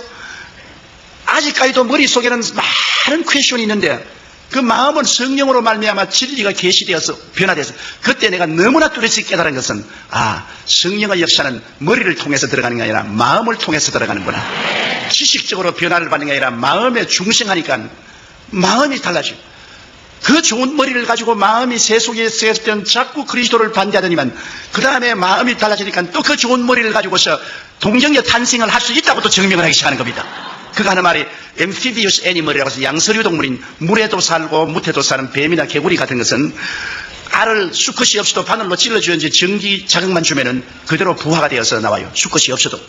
그렇다는 말이 양서류 동물은 우리가 생물학적으로 보아도 수컷이 없어도 전기 쇼크를 주면은 부화가 되어서 세계에 나오는데 하물며 동정녀 마리에게 성령의 쇼크가 왔는데 뭐 아들 낳는 거는 식은 죽 먹겠지 뭐. 옛날에 그렇게 그 좋은 머리로 가지고 반대하던 사람이 이제 마음이 변하니까 또 그 좋은 머리로 예수님이 동정녀 탄생하는 것은 과학적으로 증명할 수 있는 문제고 당연한 문제라고. 그러고 열렬히 그리스도를 전도하더라고요. 하루는 아주 막 화를 이렇게 내서 왔어요. 의사협회에 가서 있는데 자기가 예수를 전도하니까 당신 같은 말이야 학식 있는 사람이 그래요. 그 무식한 소리하고 예수를 믿냐고. 그래가 싸움을 막 대단히 하고 왔어요. 이놈의 새끼들 다 때려 죽여버리려고 내가. 지가 뭐 안다고 말이야. 동정녀 탄생이 없다 그러고 말이지. 죽은 자가 원돼서 부활이 없다고 고함을 치는데 이놈의 새끼들 막 죽여버리려고 그래 말이야. 아유 사람을 살려야지 죽이면 어떻게 하냐고. 근데 당신은 개구리 올챙이 씨를 모른다고 당신이 옛날에 그렇게 동정녀 탄생 반대하고 부활을 반대하더니만 이제 당신 당하지 않느냐. 당신 나에게 핍박한 것만큼 당신도 당해봐야 한다. 그놈들 말이야. 지가 뭘 잘한다고 조그마한 머리 가지고서 성경을 반대를 하고 달라졌냐고. 야, 하나님의 성령이 와서 마음을 변화시키니까 머리는 마음의 도구에 불과해요. 마음이 예수를 믿게 되면 머리는 다 예수님에 대한 증거를 하는데 쓰고, 마음이 안 믿으면 그 머리 가지고서 전부 반대로만 쓰는 거죠. 그렇기 때문에 성령으로 말미암지 않고는 예수를 주라고 할 수 없는 이유가 거기에 있는 것입니다. 성령의 감동이 오면은 마음이 문이 열리고 녹아지고 하나님의 계시가 임하심으로 예수를 하나님의 아들로 보게 되는 것입니다. 이것은 이성적으로 증명할 문제가 아닙니다. 감각적으로 증명할 문제 아닙니다. 계시적인 신앙인 것입니다. 성령이 오셔서 우리에게 계시해 주신 것입니다. 그러므로 예수 믿고 성령 받으면 성령이 예수 그리스도를 구주로 우리에게 증명해 주시는 것입니다. 여러분 예수 믿었기 때문에 다 성령 받은 사람들이에요. 그러나 성령을 바라는 것하고 성령 충만하고는 틀립니다. 여러분 성령을 충만하게 받으면 하나님의 성령의 은사가 나타나기 시작하는 것입니다. 성령의 은사는 여러분 성경에 보면 고린도전서 12장에 뭐 지혜의 말씀 연사, 지식의 말씀 연사, 영분별의 연사, 예언의 연사, 방언의 연사, 방언 통역의 연사, 또 믿음의 연사, 기적의 연사, 병 고치는 은사도 있고, 또 여러분 로마서 12장에 보면은 12장 6절로 8절에 섬기는 은사, 가르치는 은사, 구원하는 은사, 구제하는 은사, 다스리는 은사, 긍휼을 베푸는 은사들이 있는데요. 성령 충만하게 받으면 성령 충만은 여러분과 나를 봉사할 수 있도록 만드는 은사를 주시는 것입니다. 우리가 구원받아서 성령 받은 사람은 그 마음속에 아들의 영으로 성령이 오셔서 여러분 아버지로 부르게 하고 구원받은 자녀로서의 확신을 얻게 하지만은 이제 성령 충만은 봉사하기 위한 능력을 하나님이 주시는 것입니다. 그렇기 때문에 하나님 앞에 은사를 받아서 봉사하려면 성령 충만을 받아야 되는데요. 제가 처음 예수 믿고 구원을 받고 난 다음 다른 사람이 성령 충만 받았다 그러기에 나도 성령 충만 받기 위해서 1년을 기도를 했는데 성령 충만 못 받았어요. 성령 충만 받기 위해서 기도하면 오라해서 잠이 들고, 그리고 또 기도하려니까 할 말이 없어요. 한 5분 하고 난 다음엔 아무 할 말이 없어. 그러니까 아주 답답해요. 그래서 제가 이제 신학교에 들어왔는데, 신학교에 내 동창들, 그 다음에 후배들도 보니까, 뭐, 방언도 하고 막 그래요. 난 뭐, 영 아니라. 그래서 제가, 뭐, 너희들 뭐, 방언한다고 뭐 큰 소리 하느냐? 나는 방언 안 해도 너희들보다 훨씬 낫다. 그런 큰 소리 했는데, 우리 저하고 같이 동역을 하다가 나중에 저희 장모님이 된 최하실 목사님이 제가 동기동창을 들어왔는데, 내가 20대인데 이제 40이 넘어서 학교를 들어왔어요. 하는데, 그런 보면 늘 저 앞자리에 수업시간에 앉아가지고서 기도를 하는데 얼굴이 파랗게 아주 성령의 불이 임해가지고서 손을 떨면서 방언을 해요. 방언을. 그런데 내가 부럽기도 하고 밉기도 하고, 그래가지고서 그 무식한 사람들이 그런 쓸데없는 소리 한다고 말이야. 그 알아듣지도 못하는 말 뭐 때문에 하느냐 말이야. 아는 말로 해야지 모르는 말 그런 것 왜 하냐. 그렇게 했는데 토요일마다 우리 신학생들이 바구다공원에 전도를 나갔어요. 제가 학생회장이고 그때 그 최하실 목사님이 전도부장이었는데, 이제 제가 북을 들고 이제 북을 치면서 매 토요일마다 바구다공원에 가서 주 예수의 강림이 부르나니 하고 찬송을 부르고, 이제 바구다공원에 한일음 사람 모인 사람이 다 모여오잖아요. 그럼 설교를 하는데, 이 왠지 나는 훨씬 최자실 목사님보다도 조리 있게 서론 본론 결론을 만들어 설교를 하는데, 나만 설교하면 싸우자고 달라들어요. 거기 있는 사람들이 막 주먹을 휘두르고 집어치우라 고함을 치고 나에게 막 고통을 주고 핍박을 주는데, 최하실 목사님은 서론 본론도 없이 두루뭉술이 설교를 하는데도 다 사람들이 알아듣고 박수도 치고 또 다고 나면 더 하라고 하고, 그런데 가만히 생각해, 참 이상하다. 나는 최 목사님보다 훨씬, 최 집사입니다. 최 집사님보다 훨씬 내가 웅변적이고, 논리 정연하고, 지식적으로 설교하는데, 나보고는 대들고, 최 목사님 두루뭉술이 같이 그냥 저런 설교를 하는데, 내가 봐도 웃었는데, 그거는 말하면 보고서 그냥 박수도 치고, 어떠한 사람 와서 안수교를 받겠다고 머리도 내밀고, 그러고 더 하라고. 그래서 내가 물었습니다. 아니, 그렇게 두루뭉술이하고 설교해도 사람들이 좋아하고 말이야. 머리도 내밀고, 안수도 해달라고 하는데, 그거 왜 그러소? 내가 설교 훨씬 잘하는데. 그러니, 조 회장은 성령 충만하지 않지 않아. 나는 성령 충만하고 방언 기도도 하고 그러므로 말미암아 나는 매일같이 기도를 3시간 이상씩 하는데 뭐 학생회장 뭐 하루에 얼마나 기도하나? 30분 기도한다. 그 30분 기도해가지고서 가마감동으로는요. 그래 내가 속으로 결심했다. 나도 성령 충만 받아야겠다. 나는 예수 믿고 성령 받았지만 이제 봉사하는 능력을 얻기 위해서는 충만 받아야겠다. 그래서 상가산에 이제 성령 충만 받아 기도하려고 내 친구와 같이 이마치 큰 솥방을 하나씩 사가지고서 배고플까 싶어가지고서 그걸 이제 들고서 그 상가산 위에 올라가서 그때는 바위에 그렇게 맑은 물이 흘러내렸습니다. 그 여름에 저 양말 벗어놓고 물에 발을 당겨놓고 그가 찬송을 부르면서 자꾸 빵을 뜯어먹기 시작했는데 선생님 어두우니까 빵 다 뜯어먹었어요. 그래 우리 둘이가 소식은 빵 다 먹었다. 오늘 아침에 배고프면 어떻게 하니? 내려가자. 그 산에서 내려와 버려 말았어요. 그래 뭐 성령 그래 어떻게 봤습니까? 그래 도저히 안 되겠어.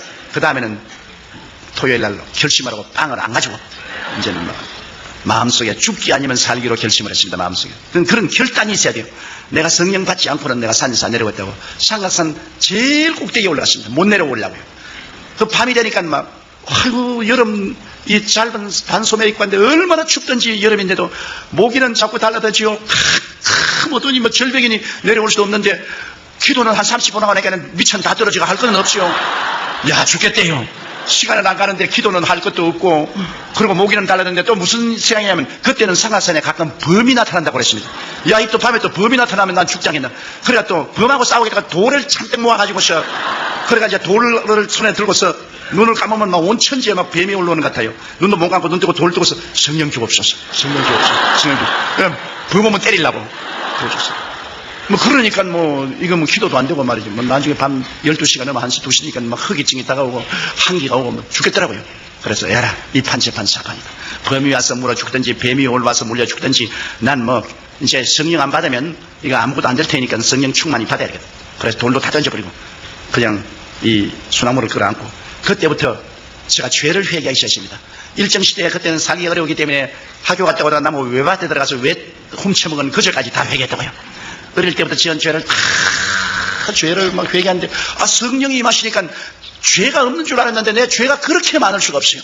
뭐 온갖 과거의 죄가 다 드러나기 때문에 그 죄를 그냥 눈물로 회개하고 그 다음에는 막 힘이 생겨서 막 고함을 치는데 매마지 소리로 하나님이여 성령 충만이 달라고 나같이 20대에 세상에 물 안 들고 주의 사업으로 돌아온 사람에게는 성령 안 주고 40이 넘어 죄는 다 지은 최일사 같은 사람에게는 성령 주고 하나님 불공평하다고 나는 오늘 성령 안 주면 나는 이제는 신학교도 다 집어치워버리고 이제 목회도 안 하겠다고 그리고 막 고함을 치는데 막 배창자가 끊어질 것 같아요. 아마 해산하는 고통이란 그런 거 배창자가 끊어질 것 같아요. 그러니까 나는 막 기도를 하고 있는데 내 입에서 다른 말을 하고 있어요. 나는 분명히 한국말로 기도하고 있는데 입에서는 방언으로 말을 하고 있어요. 방언으로. 그러고 막 온몸이 막 불덩어리가 되고 막 성령이 충만해. 그래 그때 그 성령 충만의 체험을 하고 난 다음부터 신학교를 졸업하고 제가 불광동에 개척을 갔는데 방언을 하니까 하루에 5시간 기도를 할 수 있어요. 아는 말로 기도하다가 또 방언으로 기도하다가 아는 말로 기도하다가 이제는 기도를 많이 할 수 있어요. 전에는 30분 기도하면 뭐 기도할 것이 없는데 성령께서 오시니까 도와서 아는 말로 기도하다가 또 미천 떨어지면 또 방언으로 기도하고 또 방언으로 한참 기도하다가 또 아는 말이 생각나면 또 아는 말로 기도하고 그래서 불광동에서 제가 목회할 때 하루에 5시간 이상씩 기도를 했습니다. 물론 할 일도 없고 뭐 교인이 뭐 5명이니까 뭐 할 일도 없이 5명 뭐 매일같이 신방도 할 수도 없고 그러니까 뭐 천막교에 앉아가지고 하루에 5시간씩 기도를 합니다. 5시간 기도하면 온몸이 불덩어리 같아요. 그리고 강단에 일어서서 설교를 하려고 하면 마치 공중에 떠있는 것 같아요. 그러니까 그때부터 하나님께서 기사와 이적을 허락해 주시더라고요. 제가 제일 처음 놀라운 기적을 체험한 것은 그 천막 옆에 토담집을 지어놓고 이렇게 있는데 저녁 12시가 돼서 아무래도 이 천막에 가서 기도해야 된다고 추운 겨울인데 천막에 나오니까 청년들이 몇 사람 와서 철야기도를 하고 있는데 누가 나 덩어리를 턱 들이니까 거지가 하나 와서 뭐 아주 초라하게 거지가 하나 와서 덩어리를 턱 들면서 선생님이 이 교회 목사입니까? 그래서 난 목사가 아니고 전도사라고. 그러니까 나 기도 좀 해주시겠어. 그러니까 안진뱅이에요. 그 당신 어떻게 왔을까? 내가 서울역에서 이 구걸을 하고 있는데 어떤 사람이 지나가면서 하는 말이, 너 저 불광동에 천막교회 찾아가면 그 전도사가 하나 있는데 그 사람이 병자에서 기도하면 병이 나는다 하더라. 너 팔자를 고칠 수 있으니까 가보라. 그래서 하루 종일 버스 저 기사들에게 사정을 해서 아침에 출발한 것이 밤 12시가 넘어가지고서 왔는데, 이렇게 안진뱅이가 돼가지고서 손에다가 송곳 같은 거 가지고서 이렇게 끌고서 와요. 무릎에는 이렇게 고무를 대가지고서 이렇게 끌고 이렇게. 그래 아주 몸이 얼음장 같고 그렇더라고요. 그래서 내가 그 전도사인데, 아유 날 좀 살려주십시오. 나는 안진뱅이가 돼서 이렇게 이게 얻어먹기도 너무나 고통스럽고. 그래서 내가 겁이 나기 때문에, 야 너 예수 안 믿는 사람은 아무 기대도 소용이 없다 그래. 변명하려고. 그러니까 믿겠습니다. 그것도 믿겠습니까? 또 할 수 없이 예수께로 인도했어. 인도하고 난 다음에 그 몸에다 손을 얹고 기도하니까 내 믿음이 하나도 없이 다 날아가 버린 거야. 한 방울도 내 마음에 믿음이 안 들어. 기도도 안 나와요. 왜냐? 이런 사람이 어떻게 낫노 말이야. 완전히 보니까 이 다리가 둘이가 말라가지고서 나무 같아요. 이 지팽이 같아요. 무릎 밑에는 지팽이 같아요. 근데 나는 그런 거 낫는 것도 못 봤고, 성경에 금과 은은 내게 없어, 내게 있는 것으로 내게 주니 나사렛 예수 이름으로 일어나라는 그 말만 내가 기억이 나서, 에라 한번 써먹어야 되겠다고. 그래서 아무래도 내 느낌도 없겠어. 탁 일어나가 나를 쳐다보라. 금과 은은 내게 없으나 내게 있는 것으로 내게 주려니 나사렛 예수 이름으로 일어나라. 부처님께 쟁그라고 달려 일어나지. 안 나왔어요. 그러니 베드로와 요한은 되는데 나는 안 된다고. 그런데 베드로와 요한은 내게 있는 것으로 내게 주니까 내게 있는가 보니까 내게 아무것도 없어요. 내게 아무 믿음도 없다고. 그래서 야 나 안 되겠다. 여기 앉아있어라. 난 믿음을 좀 얻어야 되겠다. 그래서 내가 앞으로 나가서 흙으로 이렇게 강단을 만들어 놨는데, 그 흙 강단에 엎드려가지고, 하나님 왜 저런 거를 보내가지고서 나를 이렇게 고통을 줍니까? 나는 못 고칠 줄 주님이 알지 않습니까? 근데 저 불쌍한 놈 저 나를 기대하고 왔는데 저거 나 어떻게 보냅니까? 그러니 주님이 죄를 제 발로 걸어 나가게 하든지, 안 그러면 내게 능력을 주셔서 고쳐주든지 어떻게 일을 해줘야지 어떻게 합니까? 그러고 난 다음 기도가 안 되기 때문에 방언으로 내가 기도를 몇 시간을 했는지 모르겠어요. 그냥 눈물을 흘리고 그냥 부르짖고 기도하는데, 갑자기 마음속에 하늘 문이 열리더니 미래미 뭉게구름같이 오는데, 나중에는 내가 어떤 느낌이냐면 내 손가락으로 지구를 이렇게 밀면은 지구가 밀려갈 것 같아요. 그런 마음의 믿음이 들어오더라고요. 그래서 이제 또 거기 같이 가서 청년들 보고 이렇게 잡아라. 그러고 난 다음에 무릎을 잡고서 우리 하나님 고쳐달라고 기도해도 안 될 것 같아요. 그래서 에라까지건 산수 갑산에 갈지라도 이렇게 해봐야 되겠다. 내가 무릎 위에 올라섰어요. 올라서 예수 이름으로 나라고 확 굴려버리니까 내가 쭉 크더니만, 와이고 목사가 사람 잡는다.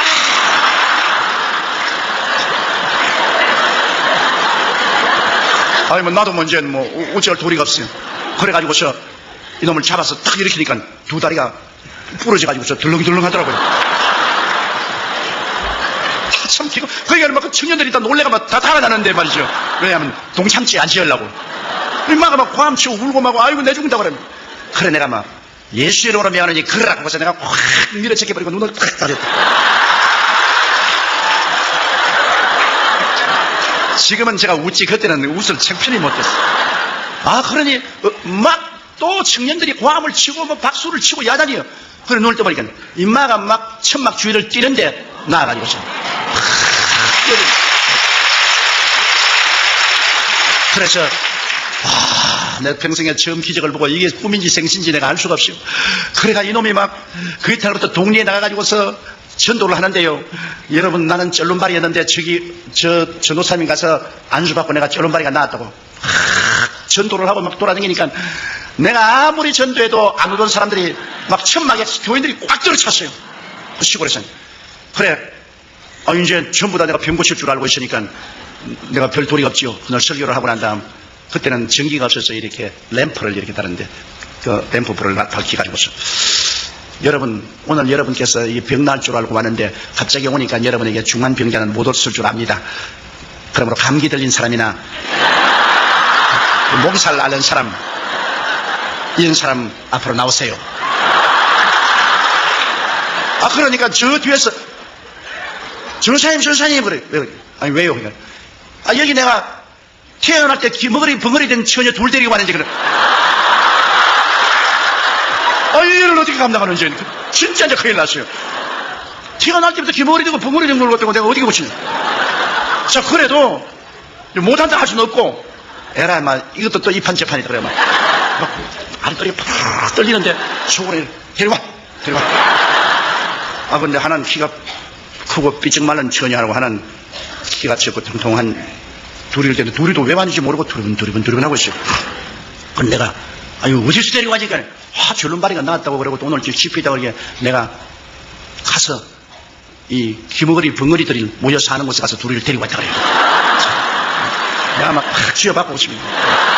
오늘 개꾸 머리 아픈 사람이나 감기 들린 사람은 왔으면 그거 무시한데 그건 나은지 안 나은지 모르잖아요. 그러니까 만수만 해주면 오케이 되는데, 이거는 정말 귀머거리 벙어리고 이거는 어찌할 도리가 없잖아요. 그럼 모든 사람들이 기대를 하고 쳐다보는데 이제 안 할 수도 없고, 그러니까 내가 주님, 내 위치를 한번 바꿔놓고 생각해 봐 주십시오. 주님이 내 자리에 섰다면 어떻게 했습니까, 주님? 내가 지금 죽을 징입니다. 이제 이랬다가 이게 안 나는 날이면 천막 걷어치우고 이제는 거짓말쟁이가 되어서 이제 쫓겨나가야 될 치인데 주님께서 어쩐지 살려주시고 내가 어떻게 기도할지를 모르니까 주님이여 계시를 좀 주십시오. 계시를. 그래도 계시고 아무도 안 보여요. 그냥 주님께서 계시 줄 줄 알고 눈을 탁 하면 그냥 개똥벌레만 왔다 갔다 아무 계시도 안 보여. 사람이 답답하면 자기가 마음대로 생각합니다. 내 생각에 귀신 들려 귀머거리 되고 벙어리 되는데 귀신 들리는데 빼빼한 애에게는 빼빼한 귀신이 들어가 있을 것이고 뚱뚱한 애에게는 뚱뚱한 귀신이 들어가겠다. 빼빼한 귀신 쫓아내는 게 뚱뚱한 귀신 쫓아내는 것보다 쉽겠다 생각했어. 그래서 빼빼한 거 너 나오라. 뚱뚱한 너는 여기 있으니까.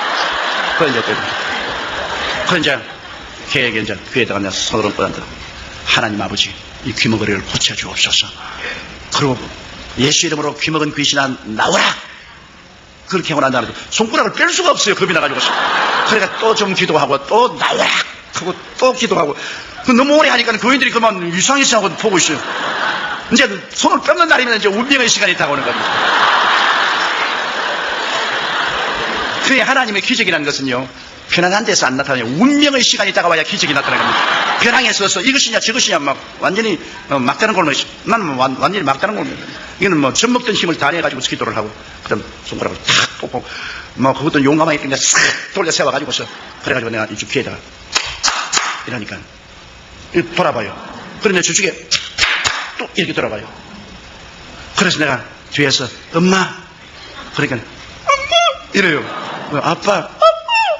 하나님! 그래요. 와! 하나님이 응답했구나. 그래, 그 다음부터 내가 그 자리에서 예수 이름으로 승리를 얻었네. 그걸 한 구절을 같이 깨네. 예수 이름으로 따라하더라고요. 그래 내가 그래서 정말로 귀머거리 벙어리 이야기는 지금 아무것도 못 들었다고. 벼락이쳐도 모른다. 그러면 얘가 그 다음 들리니까 막 뛰고 막 손바닥을 치고 막 그 뚱뚱한 애를 하고 너도 와서 받으라고 막 이러는데 이제 하나 나왔으니까 두 번째도 할 필요가 없어져. 그거 하다가 안 되면 안 되니까 내가 교인들이 보라고 하나님 살아계신다고 이 자리에 아픈 사람 다 나오라고. 그러니까 아픈 사람이 다 나오잖아요. 그러니까 내가 머리를 너도 나가라 가지고 너도 나가라.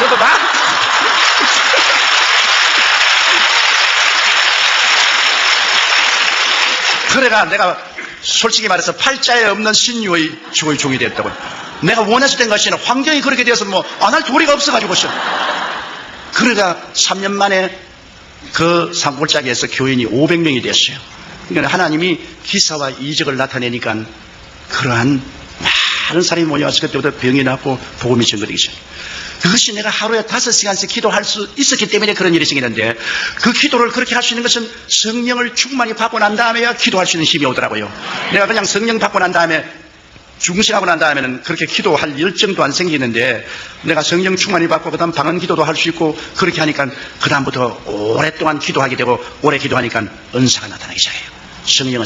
그래서 성도들에게 그냥 성령 충만히 받으라고 강조를 하고, 그 다음 성령 은사를 받으니까 섬기는 사람, 봉사하는 사람, 전도하는 사람 생겨서 열심히 봉사하고 전도하게 되고, 교회가 그때부터 눈부시게 발전해서 제가 61년도에 서대문에 나왔는데 1970년도에 가서 교인이 18,000명이 됩니다. 그러니까 그 서대문 그기가 험한 곳입니다. 그게 왜냐하면 세문안 교회가 있고, 그 다음에는 정동교회가 있고, 독립문성결교회가 있고, 아현감리교회가 있고, 한국의 대표적인 정직한 교회가 있는데 그 한가운데 딱 제가 들어갔어요. 사람들마다 너 이제 망했다. 그거 들어가서 너는 살아남지 못한다 그랬습니다. 그때 내가 나이 26살이었어요. 그러니까 뭐 시퍼런 젊은 놈이 그거 들어가서 어떻게 합니까? 그래도 제가 하나 깨달은 것은 사람들의 필요를 채워주면 사람들이 온다. 배고픈 사람에게 밥 주는데 안 올 테겠느냐? 목마른 사람에게 물 주는데 안 올 테겠느냐? 그때 한국은 개발연대라 60년대 전라도와 경상도에서 사람들이 많이 서울로 와서 올 때 갈 데가 없어서 방황하는 그때 교회를 개방해놓고 교회에서 자기도 하고 교회에서 생활하도록 내버려놓고 그 다음에 가난하고 헐벗고 굶주리면 병이 많지 않습니까? 그러므로 병자 위한 기도를 하고 위로와 격려를 해주니까 뭐 교인들이 모여오는데 구름띠같이 모여요. 그래서 오늘날 70만 성도까지 올라오게 된 것입니다. 이러므로 사람들이 와서 괜히 교회를 외형적으로 안 보고 와, 이 굉장한 교회라는데 저는 늘 대답한 것입니다. 이건 내가 한 건 아닙니다. 성령께서 역사하는 것을 나는 곁에 따라다니며 구경만 했지 성령의 역사지 나는 구경밖에 한 것이 없습니다. 내가 어떻게 합니까? 나는 못해요. 나는 어림도 없어요.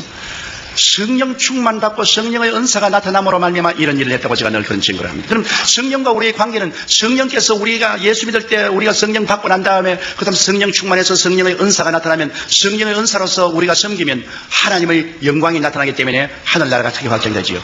예수님께서 말씀하기를 내가 아버지께 구하겠으니 그가 또 다른 보혜사를 너에게 주사 영원토록 너희와 함께 있게 되는데 여기에 다른 보혜사라는 말이 의미가 깊습니다. 여러분 제자들은 마땅히 말을 했을 거 아닙니까? 예수님, 우리 다른 보혜사 필요 없어요. 예수님 우리와 같이 계셔주세요. 그렇게 말할 것인데 예수님께서는 제자들에게 내가 다른 보혜사를 보내야 될 때 제자들이 그런 질문 안 했습니다. 이 다르다는 말이 헬라어에 두 가지가 있는데요. 알로스라는 말이 있고 헤테로스라는 말이 있습니다. 보혜사라는 것은 파라클레토스인데 알로스 파라클레토스하고 헤테로스 파라클레토스가 있는데 예수님이 말씀하시는 것은 알로스 파라클레토스라는 말을 썼습니다. 알로스라는 말은 똑같은 것 중에 하나입니다. 두 개가 뭐 똑같아요. 같은 모양이고 같은 무게고 뭐 같은 형식이고 똑같은데 둘 중에 하나 다른 걸 할 때 알로스라 했습니다. 그런데 헤테로스는 전혀 다른 겁니다. 이 마이크하고 이 강단은 완전히 다르죠. 이거 할 때는 헤테로스라는 말을 했습니다. 그런데 예수님께서 나는 처음 보혜사인데 내가 가면 아버지께 구해서 알로스 파라클레토스를 보낸다. 나와 전혀 같다. 내가 하나님이냐? 그도 하나님이다. 내가 사랑하냐? 그도 사랑한다. 내가 병을 고치느냐? 그도 고친다. 내가 귀신 쫓아내느냐? 그도 쫓아낸다. 내가 하나님 아버지를 나타내느냐? 그도 나타낸다.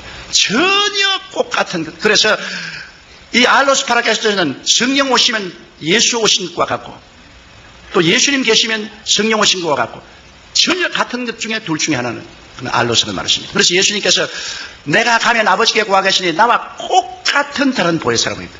그러므로 성령이 오시면 예수님이 하신 일을 꼭 그대로 할 수밖에 없습니다. 여러분 주님께서는 말씀하기를 내가 가면 나를 믿는 자에게는 나보다 더 큰 일도 행하겠다고 했는데 예수님과 알로스로 꼭 같으니까 예수님께서 사역하신 그 사역을 성령께서 그대로 반복을 하시는 것입니다. 그것을 우리가 꼭 알아야 돼요. 그래서 오늘 성령 시대에는 예수님 시대에 하던 일은 다 지나갔다고 생각하면 안 되는 것입니다. 예수님 시대에 구원하던 사역은 오늘날 또 계속되고 예수님 시대에 귀신 쫓아내는 사역도 오늘날 예수 이름으로 그대로 되고 예수 이름으로 병자를 고치는 사역도 그대로 이루어지고 예수 이름으로 변화를 가져오는 것도 성령이 그대로 하는 것입니다. 성령 오심은 바로 예수님 오심과 꼭 같은 것입니다. 그런데 여기에 보혜사란 말이 의미가 상당히 깊습니다. 보혜사란 말은 영어로는 컴포터, 위로자라고 말하고 한국은 보혜사라고 하는데 원래는 헬라의 법정에서 사용하는 말인 것입니다. 파라클레토스라고. 그것을 설명하기 위해서 제가 하나의 간단한 예를 하나 만들면 어떤 큰 부잣집 아들이 있었는데 아버지가 굉장한 부자예요. 그러나 그 아들은 좀 머리가 둔해서 이 행정 능력이 없어요. 그런데 아버지가 세상을 떨면서 그 많은 부동산과 동산을 다 이 아들에게 상속을 주었습니다. 그런데 이 아들이 친구를 사귀었는데 그 친구는 굉장히 머리가 좋고 웅변이고 능력이 많은 친구지만은 가난뱅이에요. 아무것도 없어요. 그런데 그 친구가 이 부잣집 아들에게 와서 뭐라고 말하냐면 자네가 그렇게 많은 동산도 가지고 부동산도 가지고 있는데 자네 이거 어떻게 다 격리 관리할 줄 모르지 않느냐? 나에게 부동산도 넘겨주고 동산도 다 넘겨주면 내가 너에게 돈 필요할 때 돈 해주고 이거 다 이식을 취하고 재산을 늘려줄 테니까 내게 다 맡겨라. 두려워하지 마라. 내 너하고 같은 친구 아니냐? 그래서 이 사람이 인감도장도 주고 뭐 부동산 등기서류도 주고 돈도 다 맡겨줬어. 얼마 있지 않으니까 이 사람이 자기 온 식구를 다 데리고 술에 싣고서 집으로 돌아갔어. 그 왕이니까 야 임마 나가. 합법적으로 이 집도 내 집이고 이 땅도 내 땅이고 너희 부동산 동산도 다 내 거다. 네가 내게 넘겨줬지 않느냐? 내가 내 거다. 너 나가라. 졸지에 밖으로 쫓겨나가서 거지가 됐습니다. 그러니 이제 어떻게 합니까? 할 수 없어 고소할 수밖에 없죠. 법정에 고소를 해서 재판날에 이제 재판관이 앉아있고 모든 사람들이 그 유명한 재판이니까 구경하러 입추 여지가 왔는데 그 재판관이 원고라고 말합니다. 야, 원고. 자네가 이거 집도 그리고 부동산 동산 다 자네 것인데 사기를 당했다 그러는데 자네가 그에 대해서 변명을 해봐라. 이 사람이 머리가 둔하고 말도 잘 못하고 사람이 좀 모자라니까 눈물만 흘리고 말을 못하죠. 그런데 그러면 피고가 말해봐라. 이 사람 뭐 얼음에 박 밀듯이 청산유수로 설명을 합니다. 이것은 뭐 내가 이 집에서 봉사해주고 다 섬겨준 그 대가로서 내가 이 동산도 없고 부동산도 다 없고 뭐 이건 다 합법적인 내 것이고. 그러니 재판관도 다 모개를 하고 뭔 사람 다 모개를 거든. 뭐 이제는 이 원고인 부잣집 아들은 재산 다 잃을 뿐 아니라 이제 무고죄로 잡혀 들어갈 정도가 됐습니다. 그런데 헬라의 법정에서는 판단을 내리기 전에 묻습니다. 원고, 너에게 보혜사가 있느냐? 파라클레트가 쓰겠냐? 보혜사가 있으면 보혜사를 통해서 설명을 해봐라. 반드시 그 기회를 줍니다. 그런데 그 저 뒤에 그 동리에서 아주 명망이 있고 오래 살았고 존경을 받고 훌륭한 사람이 일어나가지고서 그 부잣집 아들 보고 날 보혜사로 인정하라. 인정 안 하면 법적인 요건이 구성이 안 돼요. 날 인정하라. 날 인정하라. 그러니까 그 이 친구는 인정을 하면 가만 안 둔단 말이야. 인정하라. 보혜사면 세워봐라. 가만 두는 거. 그 이마가 벌벌 떨고 울고 있다가 재판관님 저 어른을 내 보혜사로 인정합니다. 그럼 법적으로 성립된 그 사람이 군중들 앞에 가서 옆에다 딱 붙여서 끼고서 야 울지 마라. 내가 문제를 다 해결해 주마. 울지 마라. 나를 의지하라. 이 사람 막 그냥 그 보혜사에게 확 의지합니다. 그래서 보혜사가 일어나가지고 재판은 각하. 내가 오랫동안 이 동네에 살아서 이 부잣집 사정도 알고 이 젊은이 사정하는데 이게 다 젊은이가 꾸민 사기라고 그 증명을 겨고 아주 참 유치하게 모든 것을 설명을 하니까 재판관도 뭐 모든 것이 다 밝혀지고 모든 사람들이 저런 나쁜 놈이 있나. 그러니까 재판관이 판결 내리기를 이 부동산과 동산을 모두 다 이 원고에게 돌려주라. 그리고 이 사기꾼은 당장 체포해서 감옥에 넣어라. 그렇게 될 때 이 파라클레토스 바로 보혜사가 이 사람을 살려준 것입니다. 그러면 성경에 보면 예수님께서 다른 보혜사를 보내겠다는데 예수님은 첫 보혜사고 성경은 두 번째 보혜사인데요. 왜 우리에게 보혜사가 필요합니까? 아담과 하와가 에덴 동산에서 나쁜 친구를 사귀었어요. 원래 하늘과 땅과 세계의 모든 영광은 사람에게 준 것인데 아담과 하와가 이 세상의 임금으로서 아담과 하와에게 준 것인데 아담과 하와가 나쁜 친구인 뱀을 사귀었어요. 뱀의 게임에 넘어가서 다 넘겨주었습니다. 누가 보면 해보세요. 사탄이 와서 예수께 말하기를 너가 내게 절하면 이것 천하 영광을 내게 주리니 이는 내게 넘겨준 것이라고 했습니다. 아담과 하와가 게임을 받아서 다 넘겨줬어. 그때로부터 시작해서 마귀는 아담과 하와 그 후손들을 도적질하고 죽이고 멸망시키는 일을 해서 온갖 고통과 괴로움을 우리가 다 당했어요. 누가 우리를 건져냅니까? 우리는 이제 완전히 이 마귀에게 포로가 되어가지고서 옴짝을 못해요. 그래서 우리를 구원하기 위해서 오신 보혜사가 예수님이신 것입니다.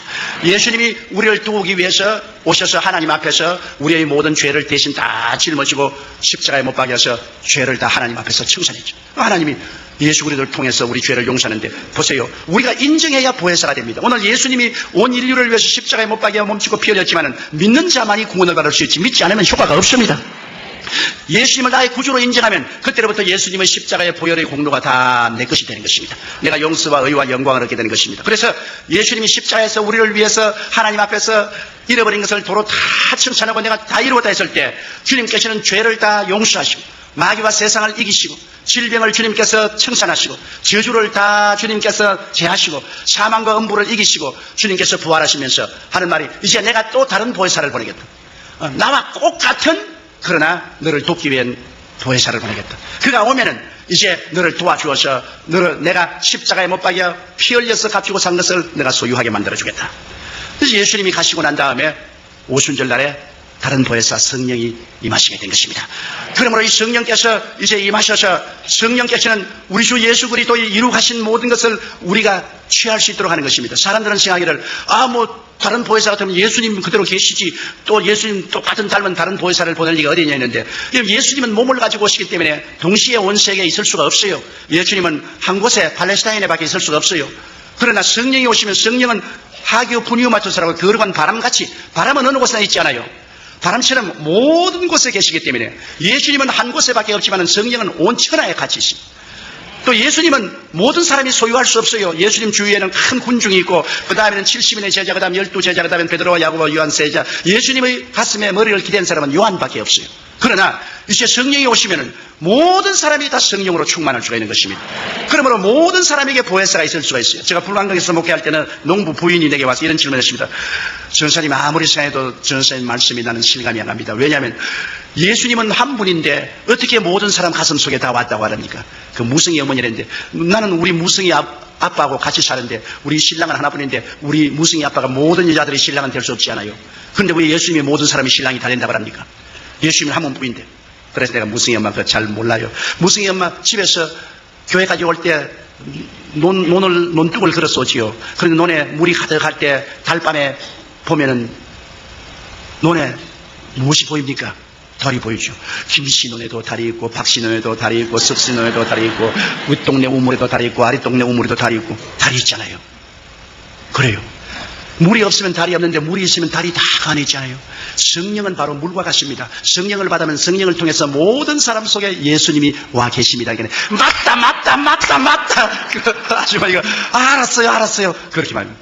이제 성령을 통해서 예수님이 모든 사람 속에 다 와 계실 수가 있는 것입니다. 옛날에는 예수님이 특정인들만 같이 계셨지만은 이제는 성령을 통하여 모든 사람은 같이, 그 성령은 바로 예수 그리스도 영인 것입니다. 그리스도와 똑같은 알로스 파라클레토스 돕는 자로서 예수님과 똑같은 사역을 같이 하기 때문에 나를 믿는 자는 내가 한 일을 저도 행할 것이요 이보다 더 큰 것도 하리니 내가 아버지께로 갑니다. 이제는 오늘날 예수 그리스도 이름을 의지하고 우리가 더 큰 것도 역사할 수가 있는 것입니다. 오직 우리가 믿음이 없기 때문에 두려워하기 때문에 역사하지 못하지만 우리가 믿고 두려워하지 않고 기도하면 하나님의 기사와 이적이 나타날 수가 있는 것입니다. 그런데 이제 이 성령께서 와 계시고 우리가 이 성령님과 같이 이제 살면은 이제는 오늘날 20세기가 되어도 옛날과 꼭 다름없이 예수님은 어제나 오늘이나 영원토록 동일하게 성령을 통해서 우리가 기도할 때 역사하시는구나. 예수님께서는 성령을 통해서 꼭 나타나는구나. 변함이 없구나. 그런 것도 압니다. 아는데 이 성령님은 여러분 그냥 바람이나 물이나 무슨 그런 것이 아니고 인격적인 하나님인 것입니다. 지식과 감정과 의지가 있습니다. 눈에는 안 보이지만 성령은 인격적인 하나님이기 때문에 인격적인 하나님을 알아야 돼요. 제가 서대문에서 목회할 때 1964년도에 성도가 3,000명이 됐는데요. 성도가 3,000명이 되고 난 다음부터는 아무리 해도 교회가 늘지를 않습니다. 나의 목표는 그때 영락교회가 6,000명이기 때문에 영락교회에 많지만 교회가 돼야 되겠다. 그래서 우리 서대문에서 교회를 지을 때 영락교회에 가서 내가 자로 지었습니다.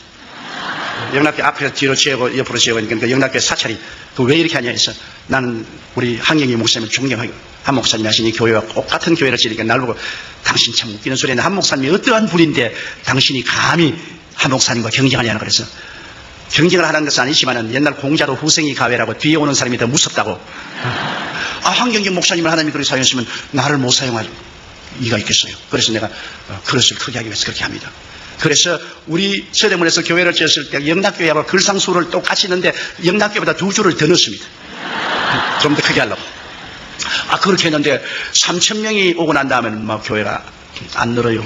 내가 아무리 설교를 하고 기도를 하고 철야를 하고 신방을 하고 해도 안 늘어요. 하루는 새벽 기도를 하고 난 다음에 추운 겨울인데 너무너무 답답해서 저 구석에 앉아서 울었어요.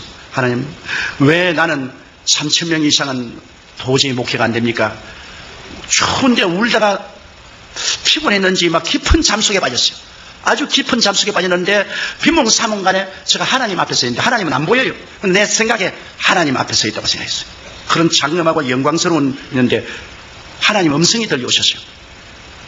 사랑하는 아들아, 네가 교회가 3,000명 이상으로 성장하기를 원하느냐? 아이고, 하나님 3,000명 이상으로 성장하기를 원합니다. 나는 세계 최대 교회가 되는 것을 보고 싶습니다. 그러니까 그럼 내가 하나 묻겠다. 이스라엘 백성이 광야에 나가서 메추라기를 잡으러 갔다라면 몇 마리 잡았겠느냐? 그래서 아이고, 하나님 광야에는 메추라기도 없거니와 맨손 들고 메추라기 잡으러 다니면 메추라기가 어떻게 잡힙니까? 그러므로 사람들이 맨손 들고 나갔으면 메추라기 못 잡았을 겁니다. 그래? 그러면 내가 바람을 보내니까 메추라기를 얼마 잡았냐? 메추라기가 진에 그냥 뒷걸음같이 떨어졌습니다. 네가 지금 하는 일이 뭐냐? 맨손 들고 메추라기 잡으러 나온 이스라엘 백성 같지 않느냐? 네가 인간의 수단과 방법과 힘으로 그냥 고함치고 설교하고 그냥 신방하고 온갖 짓을 해도 맨손으로 뭘 잡느냐? 성령님께 의지해서 성령 바람이 불어오면 죄인들이 매출하게 떨어지듯이 너희 교회로 떨어지지 않겠느냐. 그래서 내가 그게 빈봉사만 가는데도 주님 나 예수 믿었으니 성령 받았지 않습니까? 그리고 내가 또 성령 충만도 받고 은사도 받아서 방언도 하고 하는데 성령 다 받았으니까 야 이놈아! 그게 이놈아 너 큰일이다. 성령이 무슨 장난감인 줄 아느냐? 성령님은 장엄한 하나님이시다. 하나님을 하나님으로 모셔야지 뭘 성령 받아서 뭐 내가 성령에 대해서 다 안다고?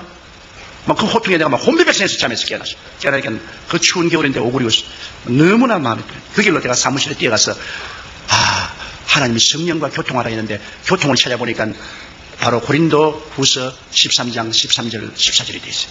하나님의 사랑과 예수 그리스도의 은혜와 성령의 교통, 그걸 갖다가 헬라어로 보니까 코이노니아 또 하기우 푸니오마투스라고 되어 있어요. 거룩한 성령과 코이노니아를, 그리고 코이노니아를 또 사전을 찾아보니까 첫째가 펠로십, 교제법, 둘째가 파트너십, 동업이고, 셋째가 완네스, 일체고, 넷째가 트랜스포테이션, 이 운송이고, 그런 의미가 있어요. 그래서 내가 그걸 가지고서 주님께 물어볼 거라 기도하겠습니다. 주님 있어요. 나는 여태까지 성령님을 그냥 내가 이용할 수 있는 힘으로 생각했습니다.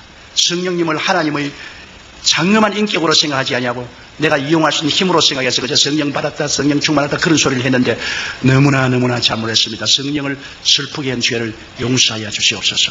그러고 난 다음에 제가 하나님이여 성령이 인격적인 하나님이면 그러면 이제는 성령 시대에 성령님이 나를 돕는 하나님으로서 나와 같이 계시기 때문에 나의 가정교사와 같지 않습니까? 이러므로 제가 성령님을 인격적으로 모시겠습니다. 그날 물어볼 거니까 성령님을 인정합니다. 환영합니다. 모시드립니다. 오늘부터 의지합니다. 그러고 난 다음에 아침에 일어나면 제가 성령님 오늘 참 좋은 날입니다. 오늘 성령님과 저와 더불어 예수 그리스도의 은혜와 아버지의 사랑을 힘껏 지나게 해주시옵소서. 그리고 설교를 지기 전에 성령 보혜사시여 나에게 하나님의 계시를 주어서 진리의 말씀을 깨달아 알게 하여 주시옵소서. 또 설교하러 나가기 전에는 성령님이여 나를 도와서 기름 부어주시고 성령님의 능력으로 설교하게 해주시옵소서.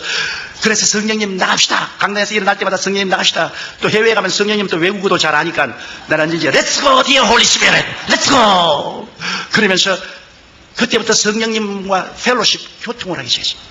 내가 성령님을 인정하고 환영하고 모시드리고 의지했습니다. 늘 매일같이 제가 수십 분 수백 분 말하는 것은 성령님 인정합니다. 환영합니다. 모시드립니다. 의지합니다. 성령님 나와 같이 하여 주시옵소서. 성령님 나를 붙들어 주시면 나는 아무것도 못합니다. 그리고 설교가 난 다음 보혜사 성령님이 기름 부으셔서 우리 주 예수 그리스도의 복음을 전할 수 있게 해주신 것을 감사합니다. 성령의 교통. 그 다음에는 파트너십, 동업입니다. 하나님 사업을 하는데 이제는 성령님이 주수꾼의 주인이 되시고 나의 선배 동업자가 되시고 나는 성령님을 따라가는 후배입니다. 여러분께서 우리 성경에 보면은 사도행전 13장에 바울과 바나바와 여러 사람이 모여서 금식 기도할 때 성령이 말하기를 내가 시키는 일을 위하여 바울과 바나바를 따로 세우라 했지 않습니까? 하나님의 복음 사업은 성령님의 일입니다. 성령님이 주수꾼의 주인이에요. 내가 시키는 일이라고 그랬습니다. 1인称 대명사를 썼습니다. 그러므로 하나님의 사업은 지금 성령님이 주인입니다. 예수님께서 주수꾼의 주인에게 기도해서 많이 주수할 일꾼을 보라고 했는데 바로 성령님이 주수꾼의 주인인 것입니다. 그리고 우리는 일꾼입니다. 주수꾼의 주인 앞에 따라가는 일꾼이 무슨 큰 소리 하겠습니까? 그래서 그때부터 무슨 일이 있어도 성령님이 아버지 하나님과 우리 주 예수 그리스도의 뜻을 쫓아 나를 인도하여 주시옵소서. 내게 가르쳐 주시옵소서. 성령님 내게 가르쳐 주시옵소서. 그렇게 기도를 하기 시작했는데 하나님 성령께서 너는 목회를 할 거 아니라 온 천하 만국에 나가서 복음을 전가하라. 그 하루 내가 기도를 하는데 갑자기 마음에 성령의 감동이 생겨가지고서 툭툭 일어섰어요. 그리고 내가 두 손을 이렇게 펼치게 됐는데 이렇게 펼치고서 교회 주위를 한 바퀴 돌았어요. 나도 왜 그런지 몰라요. 그러고 기도하니까 네가 장차 은빛 날개를 타고 온 천하 만국에 가면서 복음을 전가할 테니 지금부터 영어를 공부하라 그러시더라고요. 그런데 내 생각에 천하 만국이 아니라 부산 갈 돈도 없는데 내가 무슨 비행기를 타고 천하 만국에 돌아있는 내 당장 내 마음속에 우습게 생각하더라고요. 이건 정말 내가 망상이다. 그런데 기도하는데 마음속에 성령께서는 두고 봐라. 너는 온천하야 되면. 그래서 내가 아버지 하나님 온천하 말고요 한국에서 부흥회나 하게 해주시옵소서. 그러니까 그때부터 한국에 부흥회를 나가면 부흥회만 나가면 난 그날부터 아픈 게 마치는 그날까지 아파요. 너무너무 몸이 아파가지고서 아유 죽을 징이. 그게 부흥회를 못하겠어요. 그런데 하나님께서 너는 한국에 사지 말고 외국으로 나가라. 그래서 그때부터 영어를 공부하기 시작했는데 저는 6.25 사변 때 전쟁 통해서 자라기 때문에 정식적인 공부는 우리가 못했잖아요. 학교가 있어야 공부를 하죠. 그래서 정식적인 공부를 못했기 때문에 실력이 없어요. 이래서 그때부터 성령님, 그러면 나는 내 힘으로 안 되니까 성령님이 나를 도와주십시오. 그러고 난 다음 영어책들을 사가지고서 사전을 가지고서 펼쳐서 단어를 찾아보니 단어는 다 알겠는데 무슨 말인지 하나도 모르겠어요. 단어를 다 찾아도 내가 무슨 말인지 모르겠어요. 그래서 애따 막 다 외워야 되겠다. 성령님 지혜를 주십시오.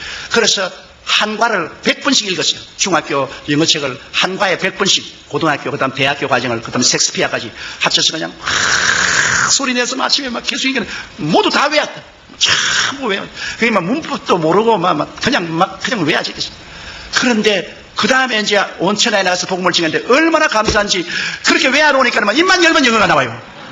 조금도 한국말이나 영어 하는 말에 서로 어려움을 느끼잖아요. 뭐 영어로 틀면 그냥 한국말처럼 내가 영어 하겠다고 생각 안 하고도 나오는 것은 성령님이 그때 도와주셔서 자꾸 외우라고 말하니까 성령님이 나의 주수군의 주인님으로 성령님 시킨대로 해서 외웠단 말이에요. 그러니까 그 다음부터 나에게 구라파에서 선교 부흥해달라고 요청이 왔어요. 그때부터 1964년도부터 해외에 나가서 선교를 한 것이 좌우간 땅끝까지 다니면서 복음을 전했습니다. 여러 나라의 여러 환경에 가서 복음을 전가하고 많이 모일 때는 200만 명, 브라질의 리오데자네이루에 갔을 때는 비행장에서 200만 명이 모였는데 도저히 강단에 올라갈 수 없어서 헬리콥터를 타고 강단에 내렸습니다. 사람들이 너무 둘러싸기 때문에 할 수 없어요. 설교만 한 다음 또 헬리콥터가 와서 강단에서 날 태우고 날아갔다. 그래서 그 덕분에 헬리콥터 한번 잘 타봤죠. 그런데 그렇다고 해서 내가 특별히 설교를 잘하는 것도 아니고 특별한 건 아무것도 없어요. 나는 우리 집 사람이 옥하는 목사님 설교를 참 좋아하십니다. 그래가지고서 옥하는 목사님 비디오를 가져와서 나보고 자꾸 보라 그런 거를 나보고 당신도 좀 옥하는 목사님처럼 저렇게 설교 좀 하라고 말이지. 당신은 왜 저렇게 설교하냐고. 옥하는 목사님 또 교역자 세미나인데 일일이 구구절절히 올바른 말을 한다고 자기가 무릎을 탁 치면서 목사님이 저렇게 가르치고 저렇게 가르치고 당신은 왜 그렇게 말하겠어. 하나님이 옥하는 목사 둘이가 있으면 큰일 난다 말이야. 하나님은 이 세계에 옥하는 목사님 한 사람만 세워놓고 또 조용기는 조용기대로 한 사람 잡는데 다른 사람은 나보고 또 설교 잘하는 건데 왜 당신만 자꾸 나보고 못한다 그러니. 우리 집 야당이 돼가지고 꼭 나보고 못한다고 자꾸 그러니. 그래서 요번에도 내가 옥하는 목사님 교회 간다 하니까 좋다고 따라오고 있다 해서 따라오지마. 내가 못 따라오는데 애먹었다고 일찍이 따라오겠다고 옷 다 입고 딱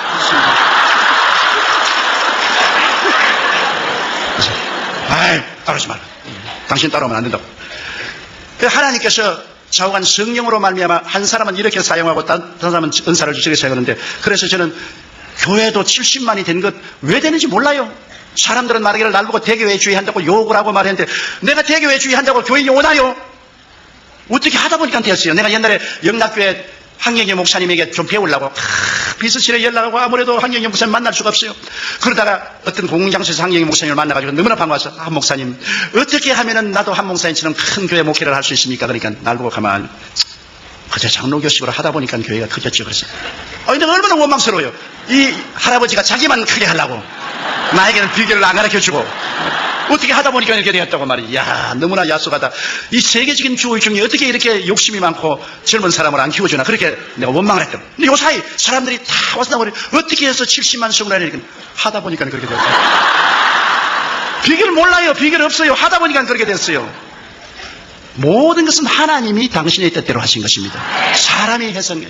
오직 성령님과 펠로시프 교제하고 성령님이 나의 주수군의 주인이 되고 나의 시니어 파트너가 되어서 선배 동업자가 되어서 그저 자꾸 기도하고 성령님이 시키는 대로 따라하면 성령님이 역사해 주시는 것입니다.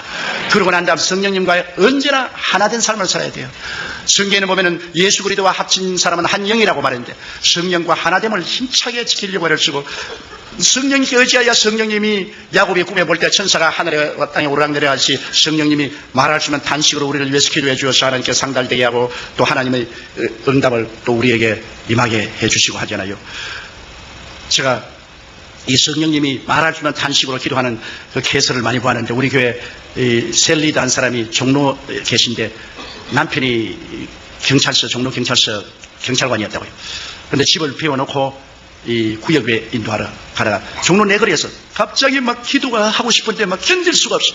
그래 어디 뛰어들어갈 수도 교회도 없으니까 그만 그 종로 내거리 길거리 쪼그리 앉아가지고서 기도하는데 뭘 기도할지 모르니까 방언으로 성령을 의지해서 방언으로만 말할 수 있는 단식으로 막 기도하니까 누가 흔들어 깨우거든요. 보니까 경찰관이어서 이 무슨 미친 여자가 이 길거리에 와서 이렇게 교통걸, 사람들이 구경한다고 하면 사람이 잔뜩 둘러섰습니다.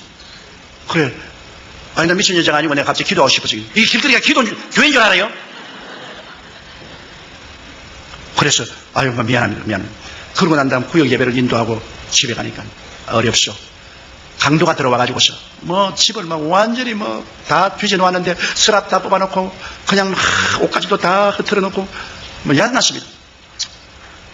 아유, 이제 큰일 나다. 우리 남편이 예수를 안 믿는데, 이게 돈도 좀 있고, 기금도 있는데, 다 잃어버리면 이제 오늘부터 내가 얻어맞고, 이제 절단 났다고, 엉엉 울면서 뛰어가니까, 서랍을 열어놨는데, 거기에 돈도 눈에 보이고, 기금속도 눈에 보이는데, 눈에 보이는 돈과 기금속을 안 가져가고, 쓸데없는 옷까지만 몇 개 가지고 가버렸어요. 하나님의 성령이 도와주신 것입니다. 바로 도둑놈이 들어올 그때 길거리에서 그는 말할 수 없는 탄식으로 기도를 한 것입니다. 하나님 성령이 들어주셨죠. 또 우리 교회 성도 한 분은 남편이 버스 운전기사인데 자기가 부흥회 가서 낮 예배에 참석했는데 아이고 강사가 설교하는데 설교 듣고 있는데 너무 기도가 하고 싶으면 견딜 수가 없어. 그러면 입을 막고 방언으로 기도를 하고 눈물을 흘리고 그러다가 속이 시원해서 집에 왔는데 남편이 얼굴이 새하게 돼서 들어오거든. 그리고 어떻게 오늘 하나님이 안 도와줬으면 난 죽었다. 버스를 운전하고 가다가 버스가 고장이 나가지고서 뒤에다가 돌을 그어놓고 사람들 다 내리라고 해서 위에 가서 핸들 조작을 하는데 돌이 파져나서 버스가 뒷검질해서 그냥 언덕으로 굴러내렸어요. 그런데 그 난간에 바퀴 두 개가 달랑달랑 달렸어요. 그대로 굴러갔으면 죽었을 것입니다. 그래가지고서 벌벌 기어 나왔어요. 그런데 버스는 앞바퀴만 난간에 달려서 달랑달랑했어요. 그래 이 자동차가 와가지고서 레이카가 와서 토해냈는데 그 하는 말이 이것은 하나님이 나를 돌봐주지 않았으면 우리가 오늘 다 죽을 뻔당했다. 바로 그 시간을 맞춰보니까 이 자매님이 간절히 방언으로 기도하던 그때 있었습니다. 나도 그런 체험을 한번 했어요. 제가 여수에 집회가 있어서 호남선 열차를 탔는데요. 서울역에서 타니까 앞에 어떤 할아버지가 한 분 탔는데 막 그 아들들이 와가지고서 며느리하고 선물을 많이 얹어주고 영감이 막 풍치가 좋습니다. 그래 용산역을 지나가는데 마음속이 막 견딜 수 없어요. 그럼 저는 이 월요일날 가면 차에서 좀 잠을 자려고 하는데 막 기도가 나와서 뭘 기도할지 몰라서 방언으로 막 내가 자꾸 기도를 그러니까 나중에 이 할아버지에게 전도하라 그래. 그래서 내가 할아버지 올해는 참 풍년이 들어서 좋겠습니다. 오늘 일기도 좋고요. 하나님이 대풍년 주었습니다. 하나님은 무슨 하나님? 열심히 하니까 됐지. 그래서 할아버지 하나님 안 믿습니까? 하나님은 무슨 하나님을 믿어? 하나님 어디 있어? 봤어 하나님? 그래서 그러지 마세요. 하나님이 왜 없으면 천지와 만물을 어떻게 지었겠어? 그 하나님이 아들을 보내주셔서 우리를 구원하시려고 하는데 할아버지 꼭 예수 믿으시면 그때는 철도 경찰이 있었어요. 철도 경찰이 그 기차에 왔더니 여보 철도 경찰 우리 아들 며느리가 말이야 모처럼 내가 편안하게 가라고 1등 열차를 사연데 예수쟁이가 옆에 와가지고 자꾸 날 보고 예수 믿으라고 말이니까 내가 신랑스러워 못 견디겠더니 그 경찰관이 오더니만 나보고 경에 딱 하시네. 이건 대한민국 철도입니다. 교회가 아닙니다. 설교를 하려고 하던 교회 가서 하시고 이거 사지 마세요. 어찌 민망스러운지 내가 말로 못하겠어. 그래서 에라만 니는 지옥 가든 말든 내가 상관할 건 뭐냐고 내가 눈 감고 하니 또 방언 기도가 자꾸 나오는 겁니다. 그래서 그래 또 손짓 방언으로 막 기도하니까 급기야 내 마음속에 입에서 무슨 말이냐면 이 영감 1시간 이내로 죽는다 그래요. 궁금한데 그러니까 내가 불시간에 영감님 지금 예수 안 믿으면 1시간 이내에 죽어요. 90분을 이렇게 영감이 웃더니만 정말 예수쟁이 미쳤다 그지 미쳤네. 내 나이 아직까지 이제 겨우 환갑 지냈는데 아직까지 나 건강에 자신 있어. 그러지만 진로 소주를 2병을 사가지고서 그러지 말고 나하고 화해하자. 그러면서 진로 소주 1병을 내게 주고 1병을 제가 따로 써주면서 그래서 우리 진로 소주 같이 먹고 화해하자. 그래서 나는 더 좋은 소주가 있습니다. 그러니까 그럼 그 소주 있으면 나하고 좀 일찍 나눠 먹으려고 했는데 할아버지가 안 먹으려고 하잖아요. 그 소주가 뭐냐 그래. 예수 소주요. 그러니까 아이고 또 예수쟁이 또 예수 얘기하자 그래. 할아버지 그러지 마세요. 내가 보기에는 할아버지 꼭 구원받아야 됩니다. 그러니까 나 구원받으려면은 아직까지도 내가 젊으니까 내가 10년이나 20년 후에 내가 예수 믿을 수도 있으니까 지금 나보고 괴롭히지만 그럼 또 내 경찰 또 부르겠다 그래. 아이고 막 언제는 난 그만두겠다. 이 사람이 진로 1병을 먹고 네 병까지 다 먹었어요. 네 마시라고 주고도 다 마시고 난 다음에 대전을 지나서 호남선으로 돌아서는데 바람 쐬겠다고 밖으로 달리는 열차에 잡고서 나갔다가 떨어져서 그 자리에 죽었어요. 갑자기 뭐 사람들이 와가지고서 뭐 진보다리를 찾고 그 다음에 경찰이 와가지고 당신하고 아까 입성강한 그 영감을 아느냐, 어떻게 되느냐, 나는 모른다고. 그 다음에 내가 잠이 들었는데 영감이 언제 술 먹고 나가지고 떨어지냐 모른다. 이 사람이 그냥 떨어져서 바퀴로 들어가서 직살했어요. 그래서 하나님의 성령의 인도는 꼭 따라야 된다는 것을 알려주셨습니다. 그날 내가 좀 더 강제로라도 그냥 전도를 할 걸 가지고서 막 강제로 안 했더니만 진짜로 1시간 이내에 이 사람이 세상을 떴어요. 그 성령과 동업하면은 성령이 그 희한한 일을 하시는 것입니다. 제가 신학교를 이제 졸업을 하는데, 그때는 신학교 졸업하면 교단에서 돈을 대주는 사람도 없고 뭐 아무것도 없으니까 전부 다 올 때 갈 데가 없어요. 거의 고아들이.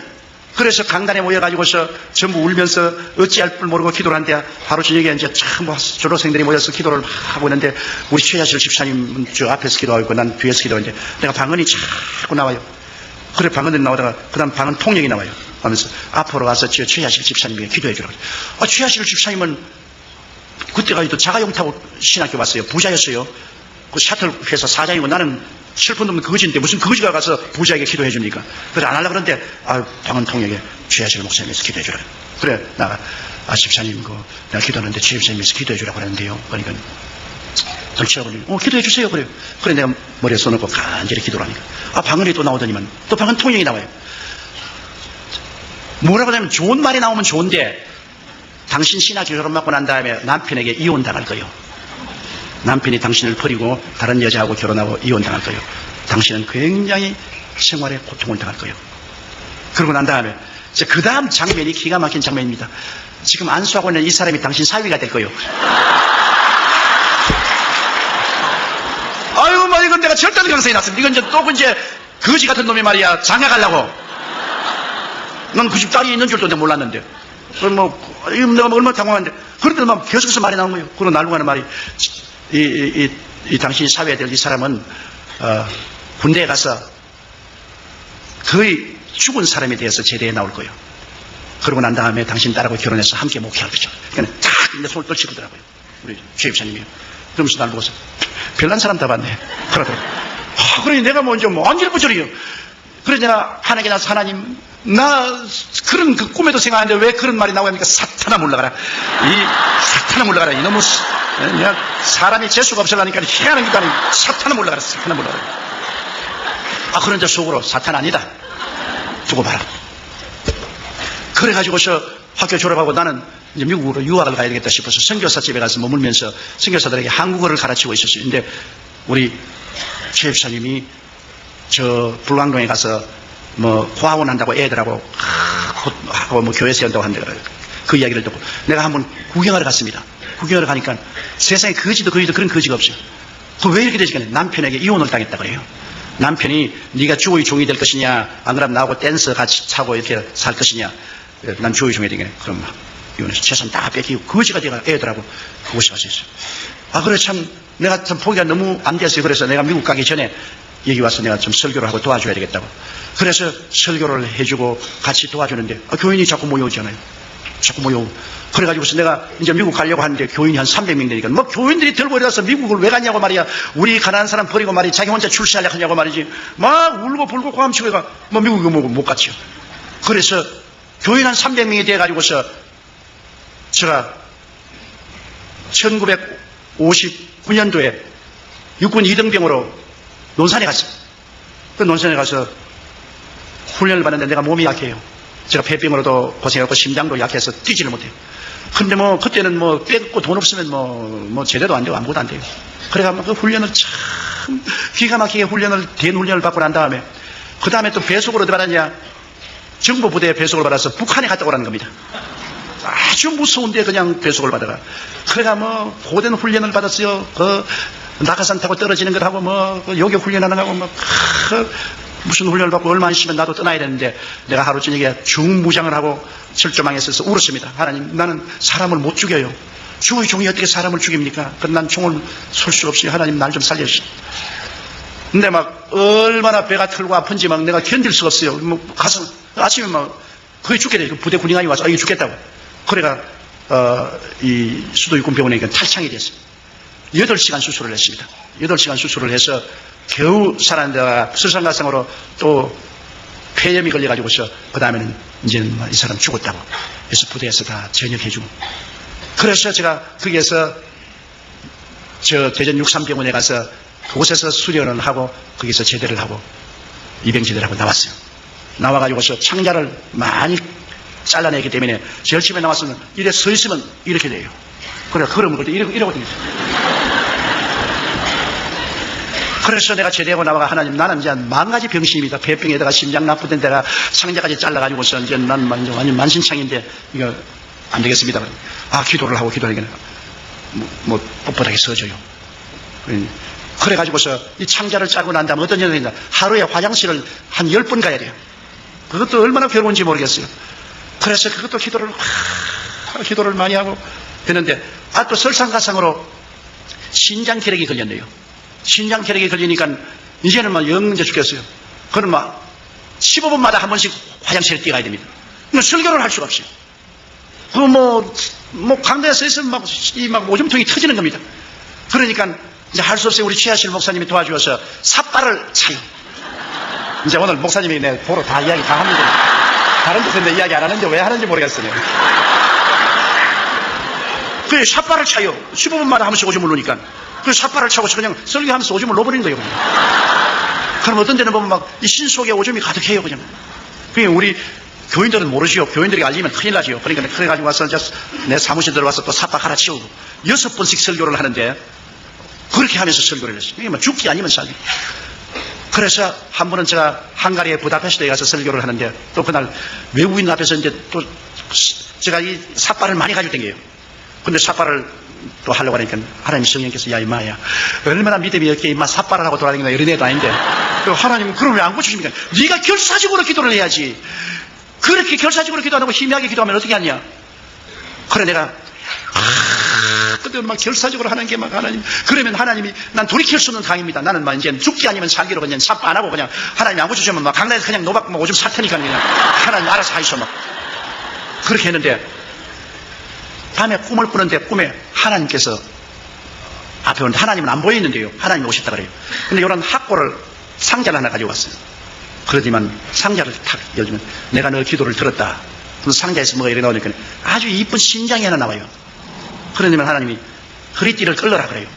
그걸 허리띠니까 바지를 내려라 그래요. 꿈에 바지를 내리니까 이거를 탁 그러면 내 속에 집어넣어 버리잖아요.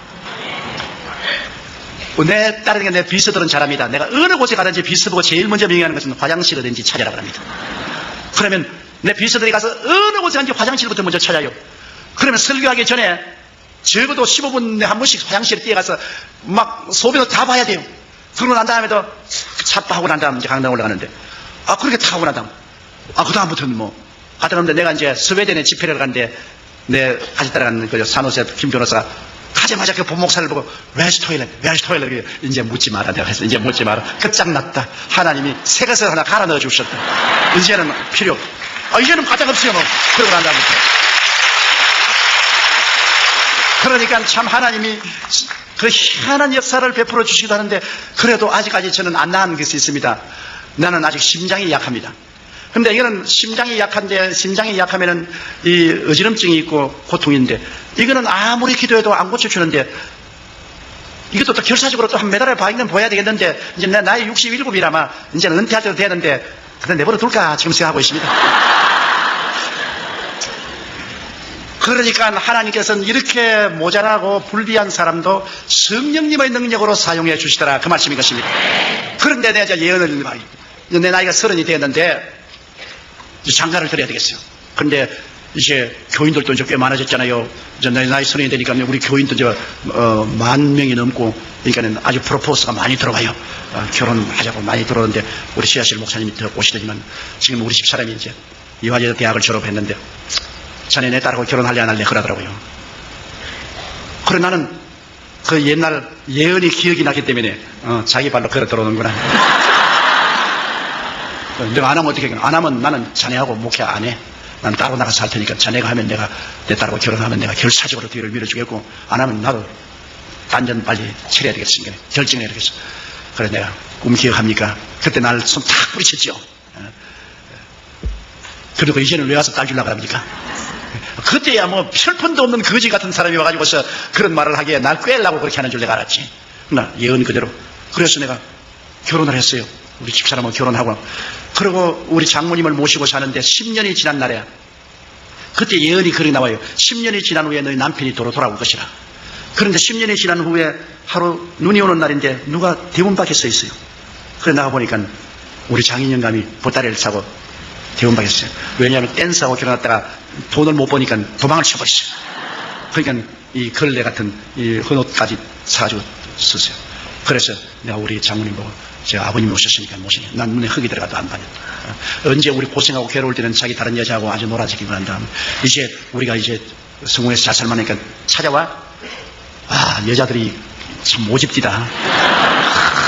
뭐 딱 결심하고 난 안 본다 그래. 그래서 내가, 어머니 이거는 예언 아닙니까?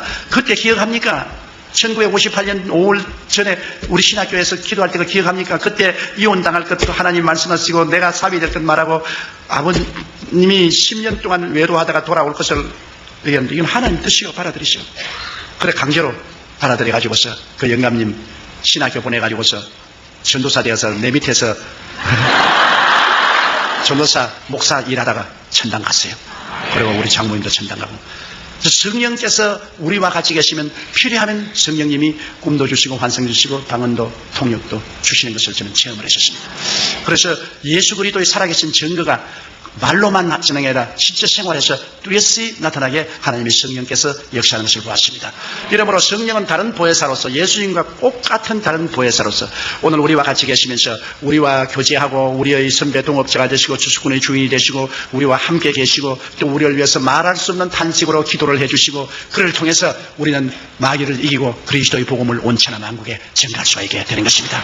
이러므로 예수 그리스도는 어제나 오늘이나 영원토록 동일하시며, 그리스도는 여러분 죽은 것이 아니라 살아계신 하나님이신 것입니다. 만일 예수님이 죽으신 하나님이면 저는 17살에 벌써 죽었습니다. 절대로 살 가능성이 없는 사람입니다. 그리고 예수님이 살아계시 않으시면 그 연약한 몸으로 제가 오늘날 이 기나긴 44년 동안 목회를 할 도리가 절대로 없는 것입니다. 예수님이 살아계시고 그는 우리의 하나님이 되시고 우리의 구주가 되시고 이제 장차 오실 하나님이 되시는 것이기 때문에 예수님은 우리는 소망이 넘친 것입니다. 우리가 죽음이 다가와도 겁날 수 없는 것은 주께서 우리 위해서 영원히 있을 곳을 예비해 놓았기 때문인 것입니다. 이를 증가하기 위해서 성령이 와서 우리를 도와주시는 것입니다. 그러므로 성도 여러분, 여러분은 고아와 같이 버림받지 않았습니다. 하나님이 돕는 보혜사를 보내주셔서 항상 여러분과 같이 계신 것입니다. 여러분 곁에 계시고 여러분 안에 계신 것입니다. 이 성령님을 항상 인정하고 환영하고 모시드리고 의지하십시오. 보혜사 성령님이 여러분에게 기도할 수 있는 힘을 주시고 은혜를 주시고 능력을 주십니다. 우리는 혼자 예수 믿지 않습니다. 위대한 하늘에서 내려오신 가령교사인 성령님과 항상 같이 우리는 예수를 믿는 것입니다. 성령이 같이 계시면 조금도 두려울 것이 없습니다.